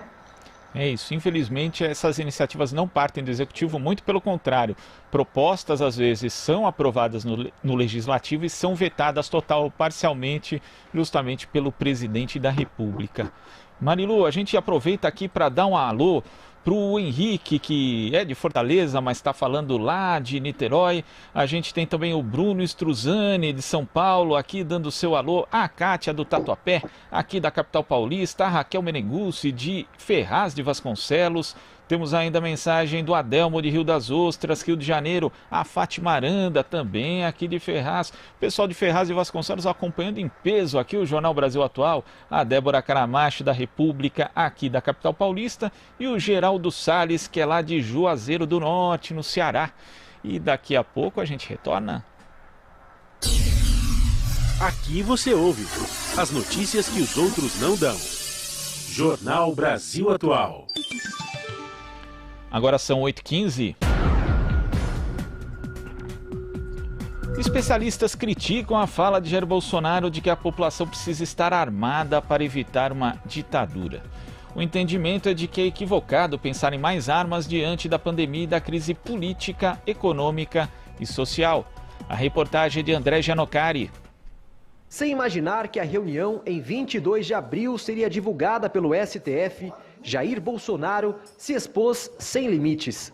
No encontro ministerial, ofendeu prefeitos e governadores e, entre outras atrocidades, defendeu o armamento da população. O Fórum Brasileiro de Segurança Pública repudiou as declarações de Bolsonaro por entender que usar o cidadão como braço armado do Estado é uma medida equivocada. Armar a população, em nenhuma circunstância, é uma boa solução para qualquer problema. No caso das falas do presidente Bolsonaro em armar a população para que a população seja um apoio armado ao seu programa de governo, ou aquilo que ele prometeu em campanha, é absolutamente ilegal, inconstitucional e confronta qualquer princípio democrático trazido desde a Constituição de 88 ou qualquer regime democrático que se vale do Estado Democrático de Direito como modelo de funcionamento de sociedade. Assim que o vídeo foi divulgado, a Associação Juízes para a Democracia emitiu um parecer. O documento denuncia um governo federal autoritário e um possível golpe em curso. Essa declaração do presidente durante a reunião ministerial é de extrema gravidade. Primeiro porque o motivo, por ele alegado para armar a população seria evitar o risco de uma ditadura. Ao mesmo tempo em que ele afirma que em 64 nós tivemos um movimento que impediu o Brasil de estar hoje numa situação muito pior, etc. Quer dizer, a gente não pode mudar o conteúdo dos termos, né? O que a gente teve a partir de 64 no Brasil foi uma ditadura civil, empresarial e militar. O interesse em armar civis não é de hoje. Logo que tomou posse, Bolsonaro flexibilizou o Estatuto do Desarmamento. Na época, o argumento foi a autodefesa. Mas agora, as intenções parecem outras. Armar uma população com propósitos políticos só tem um nome, isso é golpe. E isso é o que o Brasil está longe de precisar no meio de uma pandemia global e no meio de uma crise política também bastante intensificada entre o presidente da República e o Executivo em geral, Congresso e Supremo Tribunal Federal. Segundo a presidenta da AJD, no vídeo, Bolsonaro subverte os fatos. É o governo dele que ameaça a democracia. As pessoas têm que saber a gravidade que é ter acesso a uma arma de fogo e tem que saber também que ela até pode eventualmente ser defendida como uma forma de defesa pessoal, mas não como um estímulo a uma espécie de guerra civil, como parece ser o que diz o presidente na sua manifestação, porque ele diz claramente, eu quero armar a população para que ela evite uma ditadura, ou seja, ele está, na verdade, convocando as pessoas para uma guerra contra um inimigo que ele inventa. Você está ouvindo Jornal Brasil Atual. as notícias que os outros não dão. Agora são 8h19 e vamos conversar com o professor do Departamento de Ciência Política da Universidade de Campinas, a Unicamp, Wagner Romão. Bom dia, Wagner. Bom dia, Glauco. Wagner, nesse conturbado cenário político brasileiro, a gente teve ontem aí a operação da Polícia Federal que acabou resultando em busca e apreensão, inclusive, de computador do governador do Rio de Janeiro, Wilson Witzel, e temos aí as desconfianças em relação ao vazamento de informações relativas a essa operação, já que a deputada Carla Zambelli sugeriu que essa operação ia ser feita. Também teve um assessor, Felipe Martins, né, do Palácio do Planalto ali, que também fez o mesmo tipo de sugestão por meio de uma rede social, e até o senador Flávio Bolsonaro também dizendo que, na verdade, tudo estava começando, que vamos ter aí um tsunami em relação a isso. Como é que você vê esse cenário específico, Wagner? A gente tem aí indícios de que há uma polícia política no Brasil? O Glauco, acho que a gente tem que separar bem essa questão dessa operação, né? Eu não tenho dúvida que o Bolsonaro quer controlar a Polícia Federal para si próprio, né, e para os seus familiares, para a defesa dos seus familiares, quer obter informações privilegiadas, que não são as informações que devem ser passadas para o presidente da República. A princípio, o presidente da República não tem que obter nenhuma informação de ações da Polícia Federal, ele tem que realmente saber das ações da Polícia Federal quando elas forem noticiadas pela imprensa, né? Porque, afinal de contas, o que se pretende é que a Polícia Federal seja ativa para buscar crimes, né? Ela não deve servir ao presidente da República. Agora, no caso dessa ação de ontem, o que eu vejo em termos de repercussão, né? Essa ação ela já estava em andamento há alguns meses, né? Realmente ali, ao que parece, existem evidências de que houve ali algum mal feito, né, na relação entre o governador do estado, a sua esposa, né, o escritório de advocacia da esposa. Parece que há indícios realmente que podem sustentar uma necessidade daquela operação da forma como ela foi feita. Ela foi liberada pelo STJ e assim por diante. Agora, eu não tenho dúvida que nesse contexto de absoluta crise institucional, né, conflito entre presidência da República e os estados, né, e contra os governadores, né, quer dizer, o Bolsonaro chamou, né, os governadores do Rio de Janeiro e de São Paulo de excremento, estrume, né? Então, assim, a gente tem uma situação absolutamente inadequada, para dizer o mínimo, né? Assim, é um absurdo, realmente, isso que está acontecendo no país. E no caso da Carla Zambelli, é muito provável, né, que ela realmente tenha tido algum tipo de informação. Não dá para a gente afirmar isso, porque também havia já uma decisão anterior, né, há alguns dias atrás, do STJ, liberando essas informações. Agora, o que acontece é que ela talvez agora com a disputa vencida, né, contra Joyce Hasselmann, ela é a principal articuladora política do presidente da República nas redes sociais, né? Então ela quer manter esse patamar de informação privilegiada, né? E quer manter ali um público cativo. Então a gente vive uma realidade na política brasileira hoje que ela é a questão dos vazamentos de informações, né? Quem vai dar o primeiro furo, quem vai manter uma audiência cativa nas redes sociais, né? Eu penso que é isso que está acontecendo. Veja, essa operação ela seria uma operação normal, entre aspas, né? Dentro daquilo que a gente tem visto no Rio de Janeiro, infelizmente, né? Sempre uma renovação de políticos que têm levado vantagem, né? Que têm sido presos, né? Em operações policiais, enfim, gente que está na cadeia e vai continuar na cadeia por muito tempo. Talvez o Witzel não seja uma exceção a essa regra que vem se consolidando, mas eu concordo contigo que o que aparenta, né, é mais um elemento, é mais um indício de que nós podemos sim chegar numa polícia, que a Polícia Federal se torne uma polícia política, né? Eu não tenho dúvida que é isso que pretende o presidente da República. Agora, eu acho que, nesse caso, nós temos que separar um pouco as coisas. Me parece que há aí uma diferença que é importante a gente tornar explícita, né? Faz essa demarcação importante, né, Wagner? Porque, obviamente, ninguém é contra investigação. O que a gente pede, seja qual for o alvo, seja o governador Wilson Witzel, mesmo membros da família Bolsonaro, que as investigações se deem dentro dos limites do respeito ao Estado Democrático de Direito, que a gente sabe que foi bastante violado nos últimos anos pelos órgãos que compõem o sistema de justiça. E quando a gente fala em vazamento, né, de pessoas saberem antes, a gente lembra que esse é um método recorrente, inclusive, usado muito na Operação Lava Jato, digamos que foi até consagrado ali, né? Porque os vazamentos eram comuns, algumas pessoas, veículos de imprensa, alguns jornalistas sabiam antes, né, de determinadas operações, quando que elas iam ocorrer, e aquilo, na verdade, com aquilo se armava um grande circo midiático. Quer dizer, essas relações precisam ser investigadas, a gente precisa, né, Wagner, voltar a respeitar aí, pelo menos o nosso rascunho de Estado Democrático de Direito.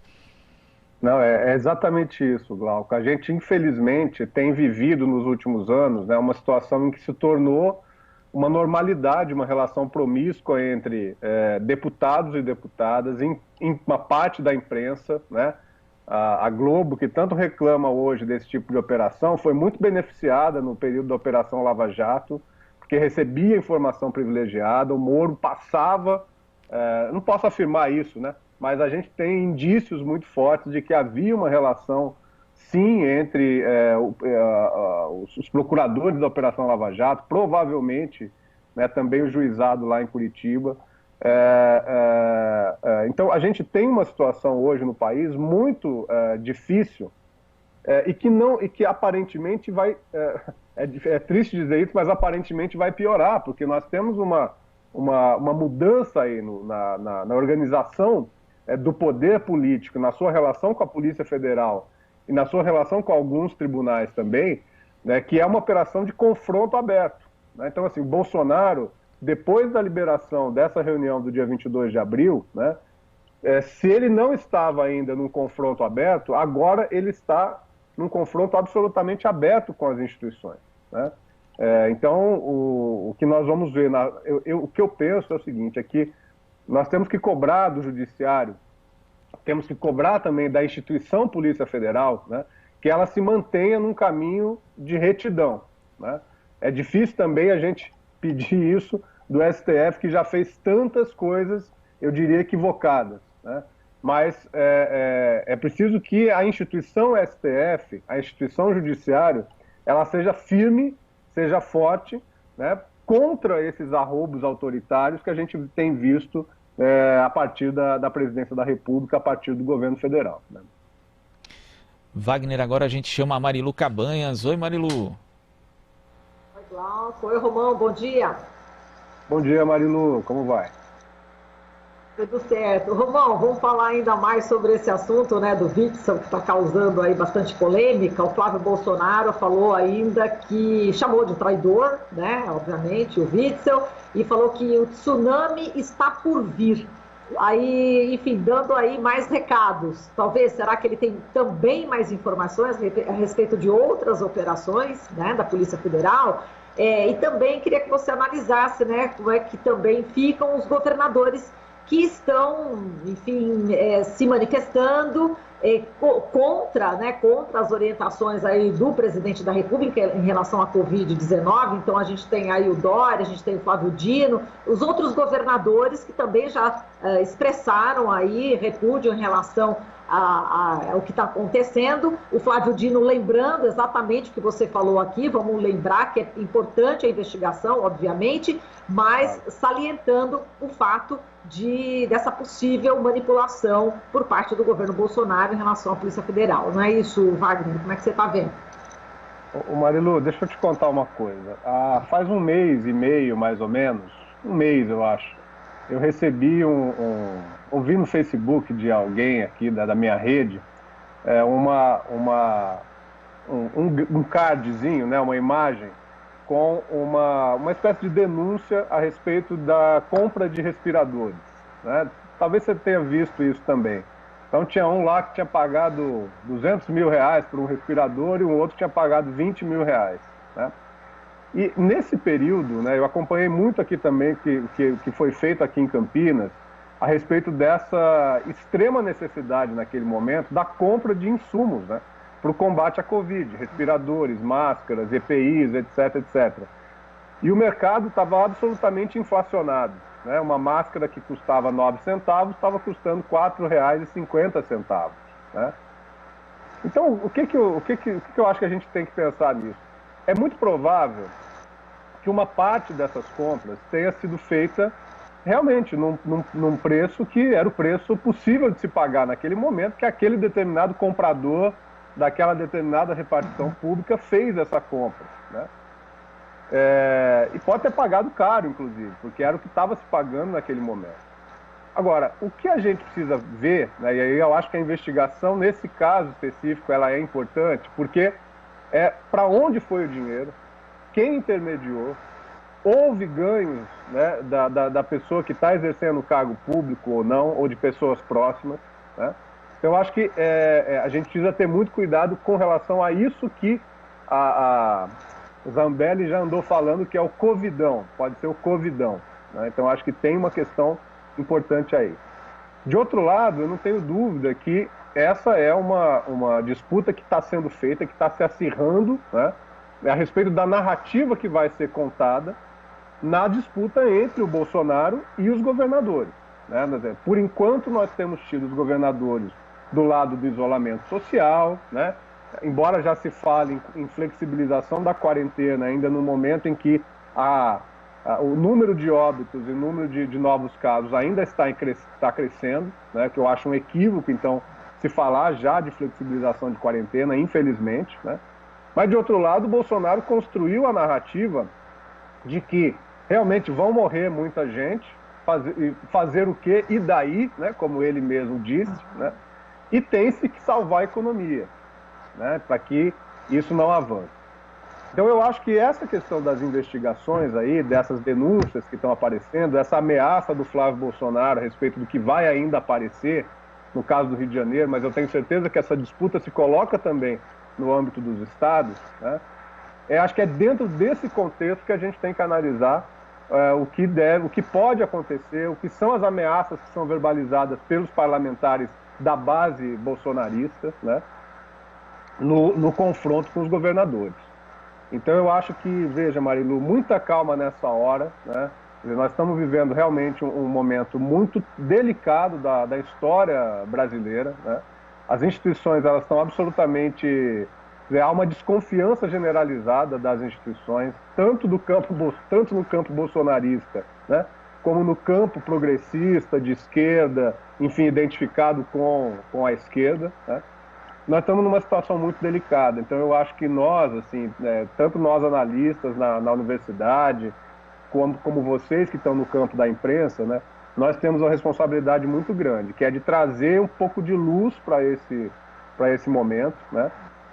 E evitar também que a gente tenha explicações fáceis. Eu acho que nós não estamos conseguindo ter explicações, nós não devemos, não há explicação fácil, né, nesse contexto tão conturbado que a gente está vivendo, com esse jogo de interesses muito grande que está colocado, e eu diria até que o campo progressista está muito invisibilizado, né? Eu acho que você lembrou bem a questão da aprovação da lei emergencial da cultura ontem, né? Eu acho que essa é uma ação importante do campo progressista, mas infelizmente o que nós estamos vendo é uma disputa entre a extrema-direita, o campo bolsonarista e o campo de direita, né?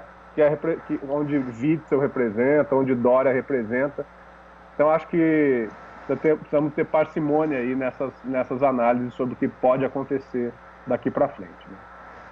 Exato, e a gente lembra, falando em mídia, né, que a Globo, ela poupa o Guedes, né, ela poupa o ministro Guedes. Essa questão da economia parece que, enfim, está blindada no governo Bolsonaro. E aí a gente fica pensando, né, como é que vai avançar um pedido de impeachment ou uma cassação de chapa? Estou imaginando aqui no ambiente político, a gente sabe que tem o jurídico, mas fica complicado, não é isso, Romão? Eu acho que sim, eu acho que não é nada fácil. Eu acho que a plataforma fora Bolsonaro, impeachment já, ela é absolutamente justa, né? Por motivos relacionados aos crimes que Bolsonaro já cometeu e por motivos políticos também, porque nós estamos vendo, né, um governo que ele tem um projeto entreguista, ele tem um projeto contra a soberania, ele desqualifica a imagem do Brasil no exterior, ele desqualifica, né, quer dizer, você relatou aí o caso da TV portuguesa, né, eu tenho escutado também de colegas que estão fora do país, né, quer dizer, a visão que se tem do Brasil não é de uma imagem de um país fraco, não é a imagem de um país pobre, é a imagem de que uma quadrilha se instalou no Palácio do Planalto, né? Um bando de bocas sujas, né? De pessoas absolutamente desqualificadas, né? Que não sabem o que estão fazendo ali, que não têm a dimensão do que é uma reunião ministerial, né? Que mandam prender governadores, que falam que tem que prender juízes do Supremo Tribunal Federal. É uma anarquia institucional. Nós estamos vivendo essa situação. Então, por isso que eu acho que nós precisamos assim, exigir o que nós podemos fazer, exigir que as instituições atuem de maneira firme. Tem que se investigar Bolsonaro, se investigue. Procuradoria-Geral da República tem que chamar Bolsonaro às explicações, né? Tem que se ir atrás do Weintraub. Como assim ele vai falar que tem que prender todo mundo, né? E isso vai ficar assim, isso vai ficar por isso mesmo? Então, assim, eu acho que esse momento é muito importante, porque se o STF se acovardar agora, se a Procuradoria-Geral da República se acovardar agora, aí sim nós teremos uma via absolutamente aberta, né, para um Estado autoritário que já está em vigência, né? Nós já temos o Ministério praticamente povoado na quase sua totalidade por militares, né? Então a conexão entre a força militar e o poder político, ela é danosa, ela é em si danosa, né? Eu penso que essa deve ser a nossa linha de análise e a nossa linha também de ação política nesse momento. Perfeito, Romão, valeu, obrigada, viu? Um beijão para você. Para você também, valeu. Wagner, muito obrigado pela sua participação aqui no Jornal Brasil Atual. Agora, para a gente, inclusive, diminuir essa questão da invisibilidade do campo progressista, eu queria que você falasse a respeito do seu canal do YouTube. Aproveita aqui para fazer um merchan, porque você tem feito debates importantes ali. Então, diz como é que as pessoas podem acompanhar ali esses debates, Wagner. Poxa, obrigado, Glauco. Eu tinha uma página no Facebook, né, Prof. Wagner Romão, e também agora um canal no YouTube. Eu tenho feito lives todo final de tarde, né, discutindo os desafios da esquerda. Hoje eu vou conversar com o Tarso Genro às 5h30 da tarde. Tenho feito um debate sobre políticas públicas nesses tempos de pandemia. Ontem conversei com o pessoal da cidadania LGBTI, né? Conversei também, vamos conversar sobre cultura na próxima segunda-feira, e a gente tem falado também sobre temas da atualidade, né? O debate, por exemplo, amanhã eu vou conversar com o Cláudio Couto, que sempre comenta aqui também na Rádio Brasil Atual sobre a aventura bolsonarista, né? Na sexta-feira eu vou falar com uma colega minha aqui do Instituto de Biologia, a Silvia Gatti, a respeito do vírus, né? Do coronavírus, das pandemias, e é uma forma que eu acho que a gente precisa tentar qualificar as informações. Rádio Brasil Atual, TVT, fazem muito isso, e eu estou, enfim, me somando aí a esse esforço, né, para que a gente permaneça conectado mesmo nesses tempos de pandemia e possa dialogar com as pessoas, trazer conteúdos de qualidade, pessoas para a gente fazer um debate num nível elevado sobre o que nós estamos fazendo, o que nós devemos fazer no próximo período. Agradeço aí a oportunidade, viu? Não estava nada combinado, não. Inclusive, eu vi lá um tema que é muito importante, que deve ter mais relevância aí na esquerda, principalmente em tempos que a gente planeja aí a pós-pandemia, que é a questão da economia solidária. Mas aí a gente fala disso outro dia, Wagner. Muito obrigado. Valeu, meu querido. Um abraço para vocês todos aí. Abraço. Conversamos aqui com o professor do Departamento de Ciência Política da Universidade de Campinas, Unicamp, Wagner Romão. Você está ouvindo Jornal Brasil Atual. As notícias que os outros não dão. 8h39. Nesses tempos de quarentena, a internet tem se mostrado fundamental, seja para o estudo, lazer, a cultura ou ainda para o trabalho. Nesse sentido, o IDEC enviou ofício à Anatel e ao Ministério da Ciência, Tecnologia, Inovações e Comunicações, cobrando das autoridades do setor que pressionem as empresas de telecomunicações a tomar medidas que atendam às necessidades dos consumidores, especialmente os mais vulneráveis. A reportagem é de Larissa Borer. O acesso à internet neste momento de pandemia tem ajudado a tornar a vida menos difícil, seja aproximando as pessoas por computadores ou telefones, ou ainda propiciando lazer ou cultura. Além disso, trabalhar em casa ou estudar à distância só é possível graças à internet. No Brasil, luta-se por ampliar e democratizar o acesso à rede mundial de computadores, que ainda é bastante desigual. Diogo Moisés, coordenador do Programa de Telecomunicações e Direitos Digitais do IDEC, diz que, embora tenha aumentado o número de pessoas conectadas no país, a diferença no acesso é muito grande entre quem possui maior e menor poder aquisitivo. Olha, hoje nós estamos pagando preço por nunca termos, de fato, implementado uma política de universalização do acesso à internet, né? Embora o acesso tenha crescido nos últimos anos e todas as pesquisas apontam nessa direção, esse acesso veio crescendo de forma bastante desigual, né? Então, enquanto nós temos uma pequena parcela da população altamente conectada, com conexões fixas em casa, conexões móveis, boa parte da população hoje, quando tem acesso, depende das conexões feitas por telefone celular, muitas vezes por planos pré-pagos, vamos dizer assim, onde os limites de consumo de dados incluídos nessa franquia são extremamente baixos e não permitem nem de longe um uso pleno, vamos dizer assim, do potencial que a internet possui. Então, embora o acesso cresça, ele é extremamente desigual e essa, de fato, é a nossa marca estruturante neste ambiente de acesso às telecomunicações de uma forma geral, mas mais especificamente em relação à internet. Desde o começo da pandemia no Brasil, aumentaram as discussões sobre como fazer a internet chegar à população mais pobre. Flávia Lefebvre, integrante do Intervozes e conselheira do terceiro setor no Comitê Gestor da Internet no Brasil, comenta sobre o pedido à Agência Nacional de Telecomunicações feito há 2 meses para proibir a suspensão de conexões móveis e banda larga para os brasileiros em situação de vulnerabilidade. Fizemos esse pedido porque hoje em dia a informação, principalmente num cenário como esse, ela é fundamental. As pessoas precisam se comunicar, elas estão presas dentro de casa.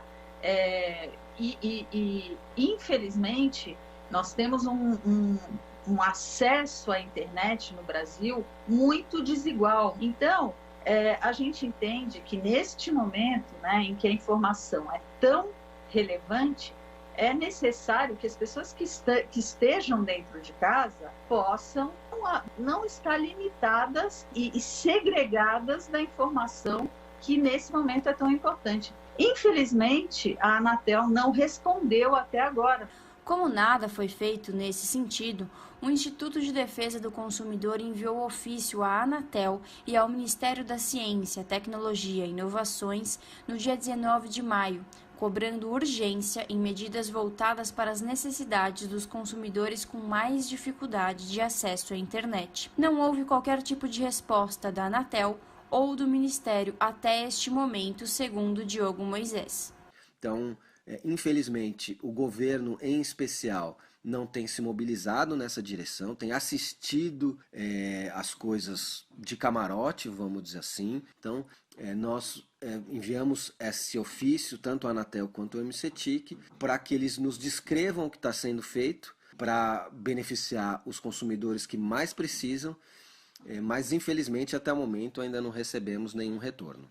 Marcelo Saldanha, ativista digital em defesa da internet como direito fundamental e presidente do Instituto Bem-Estar Brasil, comenta que as operadoras receberam do governo o benefício de pagar os impostos só em agosto. Segundo o ativista, as empresas precisam se comprometer e garantir internet aos consumidores. Saldanha alerta para a necessidade de fiscalização das operadoras. Primeiro vale ressaltar todos que receberam o benefício, né, de não pagar os impostos agora, as taxas agora, né, para poder garantir o mínimo de continuidade do serviço para os usuários. Isso tem que ser respeitado e aí o órgão fiscalizador também tem que ficar em cima e ter campanhas, né, de informação para as pessoas saberem desses direitos, né, desse momento agora. Para Diogo Moisés, é fundamental que a discussão da importância da internet para todos seja levada adiante após a pandemia. Nesse sentido, então, é muito importante que nós reflitamos sobre isso e que, passado esse período, a gente construa, junto com a sociedade, a ideia de que o serviço de acesso à internet é um serviço essencial, é um dever do Estado garanti-lo, mas é preciso que essa ideia de que o acesso à internet é um serviço público seja materializada na nossa legislação e na nossa regulação setorial, para que, de fato, a gente tenha condições de implementar políticas públicas universais, efetivas, que cheguem a todos os cidadãos e cidadãs do país, né,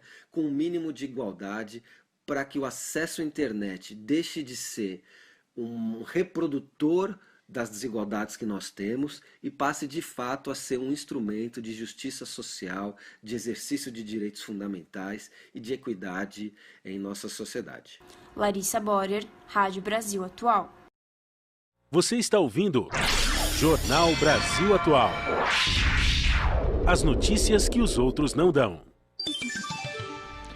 Agora são 8h46 e hoje, dia 27 de maio, é o Dia Nacional da Mata Atlântica. Mas um levantamento feito pela ONG SOS Mata Atlântica em parceria com o Instituto Nacional de Pesquisas Espaciais, o INPE, mostra que não há muitos motivos para a comemoração, já que entre 2018 e 2019 o desmatamento na Mata Atlântica aumentou 27,2%.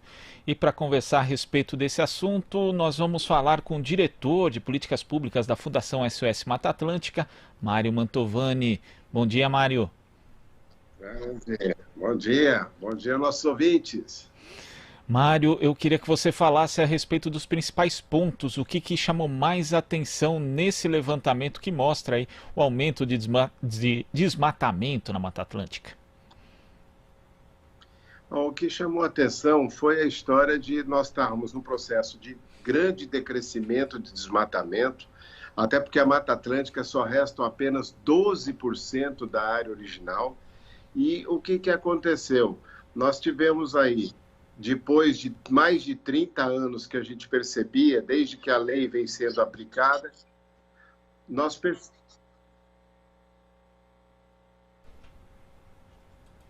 Tivemos aqui.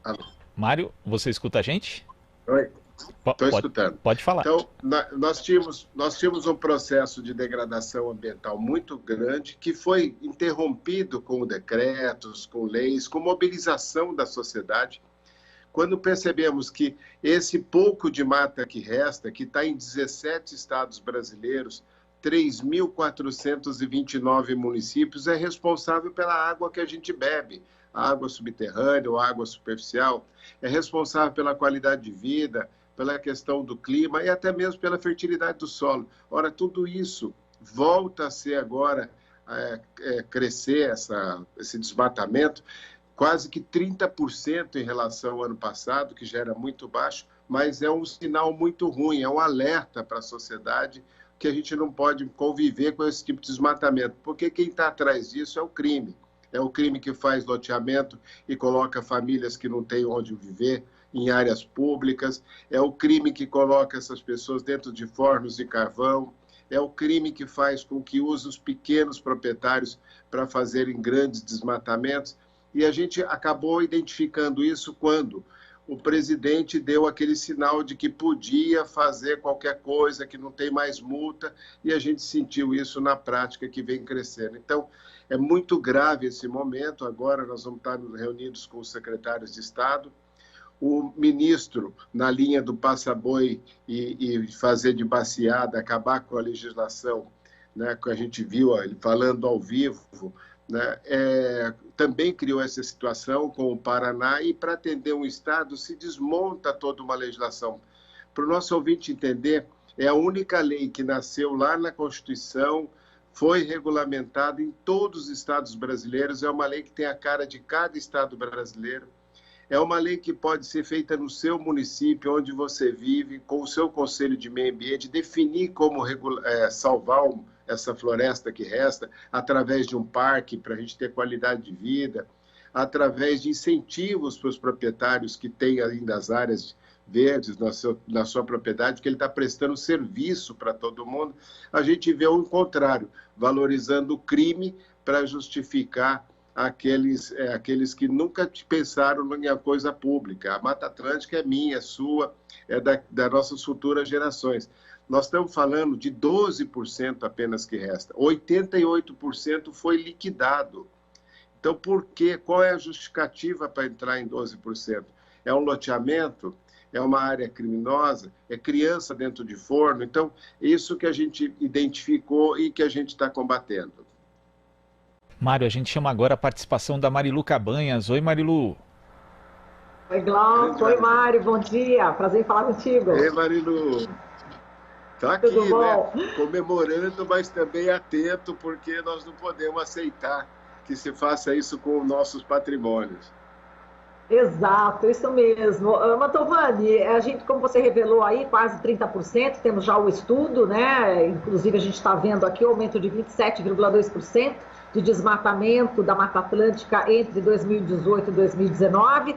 Pelo estudo que vocês fizeram, Minas Gerais em primeiro lugar em relação a essa questão. Eu queria que você falasse, desse uma passeada pelas regiões ou pelos estados principais e quais são exatamente as atividades que estão exatamente fazendo com que haja esse desmatamento. E também eu queria que você lembrasse do fato, né, do Ministério Público Federal, juntamente com a SOS Mata Atlântica e a Associação Brasileira dos Membros do Ministério Público do Meio Ambiente, entrarem na Justiça também com uma ação civil pública para suspender os efeitos de um despacho do ministro do Meio Ambiente, Ricardo Salles, né, que anistiou aí desmatadores da Mata Atlântica.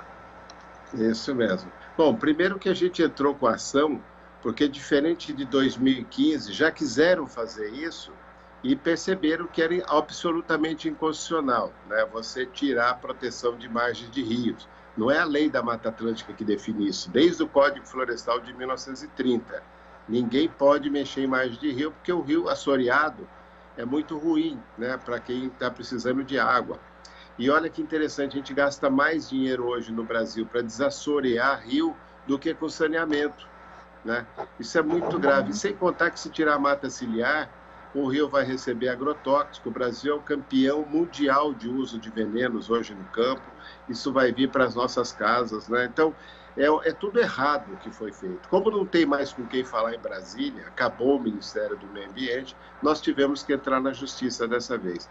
E foi muito pior, porque além de dar uma anistia, como estava em 2015, dessa vez desobriga a recuperar. E aquele proprietário que já se propôs, que fez o seu cadastro, que fez a adequação da sua propriedade, vai se sentir um idiota agora. Fala, como é que eu vou fazer isso se o ministro está dizendo numa canetada, que é um despacho, é uma coisa interna, não é nenhuma lei, não é nada, é uma coisa de quem foi querer fazer um agrado e errou, porque pode fazer um desarranjo institucional no Brasil inteiro. Essa lei já está regulamentada, tem mais de 20 anos sendo aplicada e não tivemos conflitos, né? Então, esse é um ponto.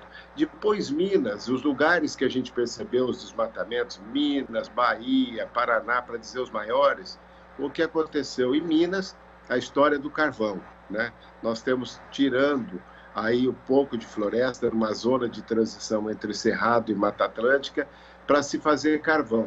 E essa região é um crime, porque é uma região onde tem crianças, tem famílias dentro de fornos de carvão, criança que não vai para a escola, pais e mães que não são registrados e trabalham para esses exploradores que colocam o sujeito lá na mata e quando chega a polícia pega essa pessoa e não pega o cara que está trazendo o carvão para o churrasco da gente no fim de semana. Então, é muito mais injusto esse processo quando a gente fala de questões ambientais. E da Bahia é a expansão da soja. O sujeito pede lá, naquilo que eles chamam de Matopiba, né? Maranhão, Tocantins, Piauí e Bahia, eles pedem autorização para poder desmatar 40 hectares, sei lá, do Cerrado, e aproveita e desmata a Mata Atlântica. Então, esse é um outro crime que também a gente conseguiu pegar. Mas a lei tem uma coisa legal, ela diz o seguinte: se você converter floresta com fogo, com qualquer coisa, você não vai poder usar essa floresta. Além de pagar a multa,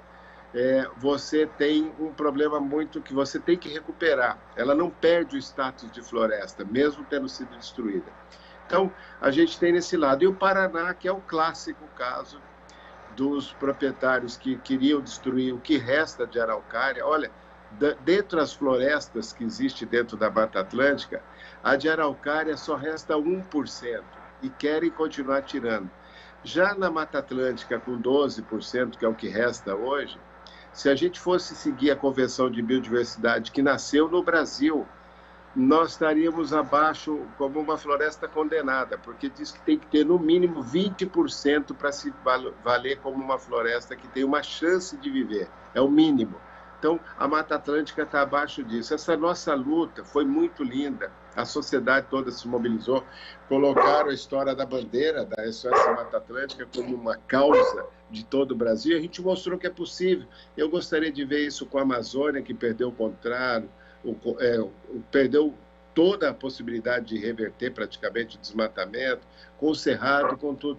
Nós estamos vendo o nosso maior patrimônio indo embora, e é isso que garante o nome do Brasil, é isso que garante o maior país em biodiversidade, e nós estamos perdendo isso. É muito grave e a gente vai estar combatendo. Tá certo, Mantovani. Super abraço para você, hein? Até mais. Legal, boa, tamo junto. Isso aí, conversamos aqui com o diretor de políticas públicas da Fundação SOS Mata Atlântica, Mário Mantovani. Você está ouvindo Jornal Brasil Atual. As notícias que os outros não dão. É isso aí, agora são 8h56 e o programa Colibri na Quarentena de hoje conversa com os produtores musicais Rodolfo Lacerda e Rico Manzano. Eles que estão lançando o projeto Música em Rede, discutindo direção artística, curadoria, novos modelos de negócios na música, plataformas digitais, lives, entre outros assuntos. Tudo online com música em casa na quarentena, a partir do meio-dia na Rádio Brasil Atual. Lembrando que hoje o Entrevistas, apresentado pelo Juca Kfouri, traz Marcos Coimbra, ele que é diretor do Vox Populi, a partir das 13 horas. E essa é uma transmissão exclusiva para os membros do canal da TVT no YouTube. Então tá aí mais uma vantagem de você ser membro do nosso canal e nos ajudar, é ter acesso a essas transmissões exclusivas. Hoje, à 13h, tem Juca Kfouri entrevistando Marcos Coimbra. E com esses recados a gente vai encerrando por aqui o Jornal Brasil Atual de hoje. A gente retorna amanhã a partir das 7 da manhã. Fique bem, fique em casa.